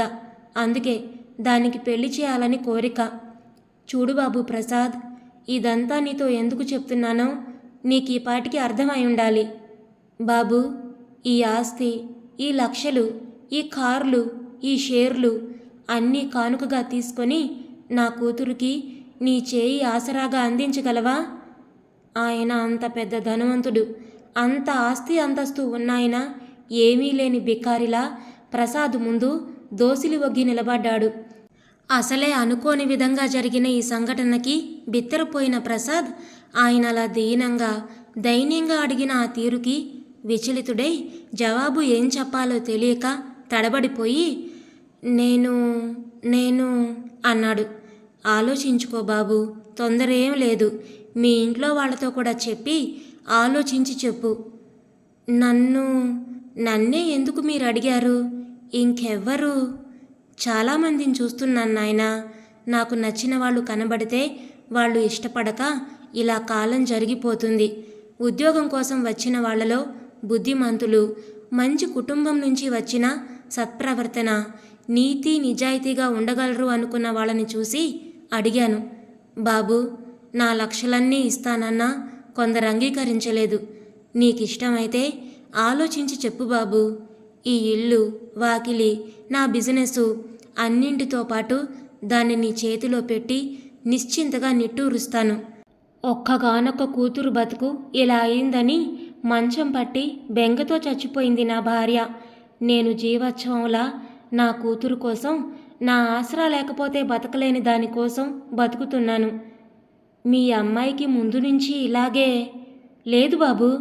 నవ్వుతూ, తుళ్ళుతూ, గెంతుతూ 6 ఏళ్ళు అల్లారు ముద్దుగా పెరిగింది. 6 ఏళ్లకి మాయిదారి జ్వరం, అదేం జ్వరమో మహమ్మారిలా వచ్చి నా కూతురి కాళ్ళు పొటన పెట్టుకుంది. అప్పటినుంచి ఈ 15 ఏళ్లుగా అది. దాన్ని చూసి మేము ఏడుస్తున్నాం. లోకం మా ఇల్లు, కార్లు, డబ్బు చూసి చాలా సుఖంగా ఉంది అనుకుంటుంది. మా బతుకులో బాధ ఎవరికి తెలుస్తుంది ప్రసాద్? నీకంతా చెప్పాను. నీకు ఉద్యోగం లేదు. మీ ఇంటి స్థితిగతులు అంతంత మాత్రం. ఈ లోకంలో ఇప్పుడు ప్రతి దానికి రేటుంది. అలాగే నా కూతురి మెడలో పుస్తక కట్టడానికి రేటు పెట్టానని నువ్వు అనుకున్నా సరే, నేను నిన్ను నా కంపెనీకి మేనేజింగ్ డైరెక్టర్ని చేస్తానని, ఈ ఇల్లు, ఈ కార్లు, ఈ ఐశ్వర్యం అంతా ఇస్తానని ప్రలోభపెట్టి నా అవిటి పిల్లకి మొగుణ్ణి సంపాదించాలని నువ్వు అనుకున్నా సరే, ఎలా అనుకున్నా పర్వాలేదు. ఉన్న సంగతి చెప్పాను. నీకిష్టమైతే నాకు 4 రోజుల్లో జవాబు చెప్పు. కానీ ఒక్క మాట, డబ్బు ఆశతో ఈ పెళ్లి చేసుకొని తర్వాత నా కూతుర్ని నిర్లక్ష్యం చేసి దాన్ని చిన్నచూపు చూసి అవమానపరిచి బాధపరిస్తే మాత్రం నేను సహించను. దానికోసం దాన్ని బాధపెట్టిన వాళ్ళని నిలువునా హత్య చేయగలను అన్నది మరవద్దు.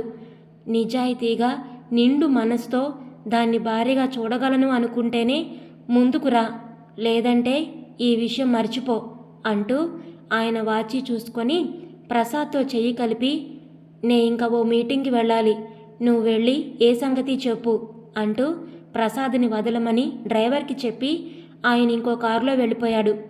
జరిగిందంతా కలలా అనిపించి ప్రసాద్ ఎటూ తేల్చుకోలేక ఆలోచనలతో రోజంతా నలిగిపోయాడు.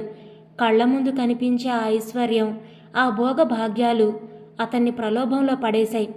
Company managing director, air condition office room, 4 రకాల ఫోన్లు, సెక్రటరీ, కారు, ఎటు చూసినా సుఖం, ఎటు చూసినా దర్జా. వాటన్నింటి ముందు ఆ అమ్మాయిలో లోపం ముందు కొట్టొచ్చినట్టు కనబడింది. కాస్త క్రమంగా అణువంతైపోయింది. డబ్బు లేని ఈ బతుకు కంటే ఆ బతుకు చాలా నయం అన్న నిర్ణయానికి వచ్చేశాడు. ఏమిటే ఆఫీస్కి వెళ్ళడానికి అంత ముస్తాబు? ఆ గంటల కొద్దీ అద్దం ముందు కూర్చొని ఏమిటా షోకులు? కాంతమ్మ విసుక్కుంది. అసలే వసంత ఎప్పుడూ ఇంటి పని ముట్టదు. ఇదివరకైతే విసుక్కుంటూ కసురుకుంటూ ఏవో చిన్న చిన్న పనులన్నా చేసేది. కానీ ఉద్యోగంలో చేరిన దగ్గర నుంచి ఇటు పొల్ల తీసి అటు పెట్టడం మానేసింది. కమల పురిట్రాలు. పాపం మాలతి ఒక్కరితే కాలేజీకి వెళ్లే లోపల కాస్త సాయం చేసేది. ముస్తాబెందుకో నీకేం తెలుసమ్మా? వసంత నవ్వుకుంది. వసంత చెప్పలేని జవాబు మాలతి నవ్వుతూ చెప్పింది. నీకేం తెలీదమ్మా, రాజశేఖరం ఆఫీసులో బాస్గా ఉండగా ముస్తాబు లేకుండా ఎలా వెళుతుందమ్మా? రాజశేఖరం ఎవరే? కాంతమ్మ తెల్లబోతూ అంది. అమ్మా, అందుకే నీకేం తెలీదు, ఊరుకో అన్నాను. మాలతి మరింత నవ్వింది. ఏమిటో బాబు, మీ మాటలు మీ అర్థాలు నాకేం తెలుస్తాయి? ఆవిడ విసుక్కొని లోపలికి వెళ్ళిపోయింది. అక్కా చెల్లెళ్ళిద్దరూ నవ్వుకున్నారు. చిన్నక్క, కథ ఎంతవరకు వచ్చిందే? కళ్ళు కలిపాడా రాజశేఖరం? టీవీగా మృదువుగా చిరునవ్వులు చిందించాడా? కాఫీకి పిలిచాడా? ప్లీజ్ చెప్పవే సరదాగా. ఒకసారి మీ ఆఫీస్కి వస్తానే, చూపించవే ఆ ఆజాను బాహుణ్ణి, అరవింద దయాళ తాక్షుణ్ణి అంటూ మాలతి ఆట పట్టించింది. మాలతి అలా హాస్యం ఆడడం సరదాగా ఉన్నా పైకి కోపం నటించి, నోర్ముయ్, వెధవ హాస్యాలు నువ్వు. రాజశేఖరం రాజశేఖరం ఎవడు వాడు? అబ్బా, పాపం తెలీదు. 300 సార్లు చదువుంటావు ఆ పుస్తకం. పిచ్చి మాటలు మానేయ్. ఇతనేం తెలుగువాడు కాదు, మార్వాడి. ప్రేమకి భాషా భేదాలు లేవండి అక్కయ్య గారు, మాలతి హాస్యంగా అంది. వసంత కోపంగా లేచి వెళ్ళిపోయింది. మాలతి పైకి అంది. తనదంతా లోపల అనుకుంటూ ఊహిస్తుంది. అంతే తేడా. మొదటి రోజు తప్ప ఈ వారం 10 రోజులుగా రోజు కొడుకే ఆఫీస్కి వస్తున్నాడు. రతన్లాల్ మొదటి రోజు ఆఫీస్కొచ్చి సీట్లో కూర్చునేసరికి వసంతకి కాళ్ళు వణికాయి. తండ్రి వచ్చినప్పుడు ఆయన దగ్గర ఫ్రీగా మసలగలిగింది. కానీ రతన్లాల్ని చూడగానే ఏదో బిడియం, సిగ్గు కలిగాయి. Miss Vasantha, I hope you like the job. ఎలా ఉంది పని? అలవాటైందా? రాగానే అడిగాడు. వసంత ఆ మాటకి పొంగిపోయింది. Yes sir, I like this atmosphere very much. Everybody is friendly with me. అతి ప్రయత్నం మీదంది. అతను తన మొహం వంక సూటిగా చూసి మాట్లాడుతూ ఉంటే వసంత సిగ్గుపడి తలదించుకుంది. అతి తెల్లని ఆ మొహంలో నల్లటి ఆ సైడ్ బరన్స్, సునిశితంగా చురుగ్గా కదిలే ఆ కళ్ళు, ఎంత స్మార్ట్గా ఉన్నాడు. ఆ కళ్ళు అతను ఆఫీస్ కాగితాలు చూస్తున్నా, ఫోన్లో మాట్లాడుతూ ఉన్నా, తనని వెంటాడుతూ తన ప్రతి చర్య సునిశితంగా గమనిస్తున్నట్టే అనిపించసాగింది. టైప్ చేస్తుంటే ఏకాగ్రత కుదరక ఇబ్బంది పడసాగింది వసంత.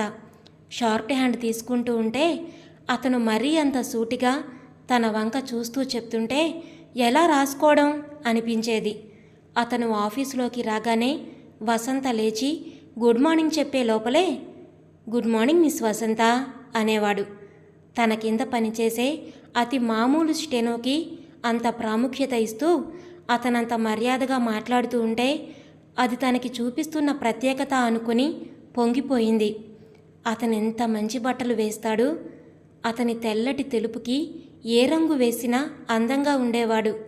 ముఖ్యంగా చాక్లెట్ కలర్ ప్యాంటు, లేత గులాబీ రంగు షర్టులో అబ్బా ఏం పర్సనాలిటీ అనిపించేది. తన అదృష్టం కొద్దీ ఈ ఆఫీసులో పని దొరికింది. లేకపోతే ఏ ముసలి చెమటకంపు ఆఫీసులో దొరికితే చచ్చేది. అబ్బా కొందరు ఆఫీసర్ హోదాలో ఉన్న చెమటకంపు టెర్లిన్ బట్టలు, చిరిగిపోయిన ఆకుచెప్పులు చూస్తే గుమస్తాల కంటే నికృష్టంగా ఉంటారు. మాలతి అన్నట్టు తనకి మంచి రోజులు వచ్చే కనుకే ఆ రాజశేఖరంని మించిన బాస్ దొరికాడు. దేవుడు దయతలిస్తే మిస్ వసంత, రావెన్ బ్రదర్స్ డ్రాఫ్ట్ పంపామంటున్నారు, అందిందా? ఫోన్లో మాట్లాడుతున్న రతన్లాల్ మౌత్ పీస్ మూసి వసంతను అడిగాడు. పరధ్యానంగా ఉన్న వసంత అతను 2 సార్లు పిలిస్తే గాని పలకలేదు. మిస్ రతన్లాల్ కాస్త అసహనంగా పిలిచాడు. ఆలోచనల్లో నుంచి తేరుకున్న వసంత ఉలిక్కిపడి ఎస్ సార్ అంది. ఆమె పరధ్యానాన్ని, ఆ ఎర్రబడిన ముఖాన్ని వింతగా చూస్తూ మళ్ళీ చెప్పాడు. ఎస్ సార్, ఇవాళ ఉదయం పోస్టులో అందింది అంది. అతను ఫోన్ పెట్టేసి ఏమిటంత పరధ్యానంగా ఆలోచిస్తున్నారు? Anything wrong? No sir, no గాబరాగా అంది. అతను అదోలా చూశాడు. అతని పెదాల మీద చిన్న నవ్వు మెదిలింది. ఫాతిమతో ఈ వారం 10 రోజులుగా మంచి స్నేహం కుదిరింది వసంతకి. ప్రత్యేకంగా ఫాతిమా కోసం ఇంట్లో తల్లి ప్రాణం తీసి రోజుకో రకంగా టిఫిన్లు తెచ్చేది. ఇద్దరూ ఒకరి ఒకరు పంచుకొని తినేవారు. సాయంత్రం బస్టాప్ వరకు ఇద్దరూ కలిసి వెళ్ళేవారు. ఒక ఆదివారం ఫాతిమా వసంతని ఇంటికి రమ్మని పిలిచింది. ఫాతిమకి తండ్రి లేడు. ఒక తమ్ముడు, చెల్లెలు, తల్లి, వాళ్ల సంసారం. ఫాతిమా సంపాదన, తండ్రికి వచ్చిన ప్రావిడెంట్ ఫండు, తల్లికిచ్చే ఫ్యామిలీ పెన్షన్తో ఆ సంసారం నడుస్తుంది. చిన్న ఇల్లు అయినా చక్కగా నీట్గా పెట్టుకున్నారు. ఫాతిమా తల్లి చాలా చిన్నావిడ, 40 కూడా నిండుండవు. ఎంతో అందంగా ఉంది. ఆ కుటుంబం, ఆ ఇంటి వాతావరణం ఎంతో నచ్చింది వసంతకి. ఫాతిమా ద్వారా రతన్లాల్కి ఇంకా పెళ్లి కాలేదని, రతన్లాల్ ఎంకామ్ చదివి బిజినెస్ మేనేజ్మెంట్ కోర్సు కూడా పాస్ అయ్యాడని విన్నాక వసంతకి గౌరవం కూడా పెరిగింది. సాధారణంగా మార్వాడీలలో చదువుల్లో కంటే బిజినెస్లో రాణిస్తారని, అట్టే చదువుకోకుండా తండ్రి తాలూకు బిజినెస్ అందిపుచ్చుకుంటారని తెలుసు. బాగా చదువుకున్నాడు కనుకే మేనర్స్ అవి బాగా తెలుసని అనుకుంది. వసంత, నువ్వెంత లక్కో తెలుసా? రియల్లీ అంది హాస్యంగా ఒక్కసారి. ఎందుకు అంది వసంత ఆశ్చర్యంగా. పోవోయి, తెలియనట్టు నటించుకు. నేను చూడడం లేదనుకోకు. ఏం చూస్తున్నావు? తడబడుతూ అడిగింది వసంత. నీ బుగ్గల్లో గులాబీలు బాసుని చూడగానే చిలిపిగా అంది. చిచ్చి, ఏం మాట్లాడుతున్నావు? సిగ్గుపడుతూ అంది. ఫాతిమ చనువుగా చెయ్యి నొక్కి ఇంక నేనేమనలే, క్యారీ ఆన్ అంది నవ్వుతూ. నీకెందుకు జలసి? నువ్వు ట్రై చేసుకో. వసంత సిగ్గుపడ్డం, ఉడుక్కోవడం మానేసి తను ఆట పట్టిస్తూ అంది. ట్రై చేద్దును, ముస్లిం అయిపోయాను. ఎంతైనా మీ హిందువులు మమ్మల్ని వేరుగా చూస్తారు. మతం, జాతి అన్నీ వేరైపోయాయి. అతను నన్ను లైక్ చేసినా పెళ్ళాడు, లేకపోతే గాలం వేద్దును. ఫాతిమ హాస్యంగా అంది. ఆ ఉద్యోగంలో చేరాక వసంతకి ఇంట్లో కూర్చున్నప్పటి సజ్జు వదిలి చాలా చలాకీగా, స్మార్ట్గా ఉంటుంది. నలుగురితో కలిసిమెలిసి తిరుగుతూ మాట్లాడుతూ ఉంటే 10-15 రోజుల్లోనే ఎన్నో నేర్చుకుంది. ప్రపంచిక విషయాలు. ఫాతిమ నుంచి చీర అందంగా, కుచ్చుళ్ళని బిగుతుగా ఓ పక్కకి ఎలా కట్టుకోవాలో, కనుబొమ్మలు ట్రిమ్ చేసుకోవడం, కనురెప్పలపై క్రీమ్ రాసుకుంటే ఎఫెక్ట్లో ఎంత మార్పు ఉంటుందో, ఏ షేడ్ లిప్స్టిక్ ఎప్పుడు వేసుకోవాలో వగైరా మేకప్ టిప్స్ నేర్చుకుంది. తల్లి ప్రాణాలు తీసి అప్పుడప్పుడు కొనుక్కున్న లిప్స్టిక్లు, ఐబ్రో పెన్సిల్స్, ఇదివరకు వాడనవన్నీ ఒక్కొక్కటి వాడుకలో పెట్టింది. అందం దేవుడిచ్చిన వరం అయితే ఉన్న అందాన్ని ఇనుమడించుకుంటూ తీర్చిదిద్దుకోవడము ఒక కళే అనిపించింది. ఇంట్లో అందరి చీరలు బతిమాలి రోజుకొకటి కట్టుకు వెళ్ళేది. చక్కటి చీర కట్టుకొని, జుట్టు రబ్బర్ బ్యాండ్తో కట్టుకొని, మేకప్ చేసుకొని, హ్యాండ్ బ్యాగ్ భుజాన తగిలించుకొని వెళ్ళే వసంతని చూసి ఇంట్లో అంతా ఎంతలో ఎంత మార్పు వచ్చింది వసంతలో, ఎన్ని నేర్చింది అని ఆశ్చర్యంగా వింతగా చూసేవాళ్ళు. మన వసంతేనుటే అని కాంతమ్మ పైకి ఆశ్చర్యపోయేది. అవునమ్మా, దాన్ని చూస్తుంటే దానికున్న ధైర్యం తెగువలో 10వ వంతన్నా నాకుంటే బావుండనిపిస్తోంది. కమలంది. అమ్మా, చిన్నక్క మీ చేయి దాటిపోయింది, చూసుకో. ఈ ఇల్లు బోర్ అంటుంది, మనమందరూ డర్టీ అంటుంది, నువ్వు తెచ్చే గుమస్తా సంబంధాలు చిచి అంటుంది. రాజును చూసిన కళ్ళైపోయాయి దానివి. మాలతి హాస్యంగా అన్నా ఆ మాటల్లో నిజం అందరికీ తట్టింది. నిజమే, బిఏ వెలగబెట్టి ఉద్యోగం చేస్తున్న పిల్ల మన చెప్పు చేతుల్లో ఉండదు. కమల కంటే ఏదో గుమస్తాకి కట్టబెట్టారు. ఇది అలాంటి సంబంధం ఇదివరకే చాచా అనేది, ఇప్పుడు చేసుకుంటుందా? చేసుకోకపోతే అంతకంటే గొప్పవి తెచ్చే తాహతు తమకుందా? మంచో చెడో దాని భవిష్యత్తు దాని చేతుల్లో పెట్టి ఊరుకోవడం తప్ప తామేం చేయగలరు? పోనీ ఏదో ఆఫీసులో పనిచేసే ఎవరినన్నా చేసుకున్నా బావుండును. ఆవిడ ఆలోచన అది. కాంతమ్మ భయం వెంకట్రావు గారికి ఉన్నా ఆయన ఆవిడలా బయటపడలేదు. 600 తెచ్చే కూతుర్ని ఇప్పట్లో దూరం చేసుకోవడం ఇష్టం లేదు. తాను కాస్త కాలు చెయ్యి కూడదీసుకునే వరకన్నా వసంత పెళ్లి మాట తలపెట్టడం కుదరదు. ఆ తర్వాత దాని పెళ్ళి దాని ఇష్టం వచ్చిన వాడితో చేసుకుంటే మరీ మంచిది అనుకున్నారాయన. ఎవరి ఊహలు ఎలా ఉన్నా జరగవలసింది జరుగుతూనే ఉంటుంది, ఎవరి ప్రమేయం లేకుండా. అవి అందరికీ తెలిసినా ఆలోచించడం మానవ నైజం.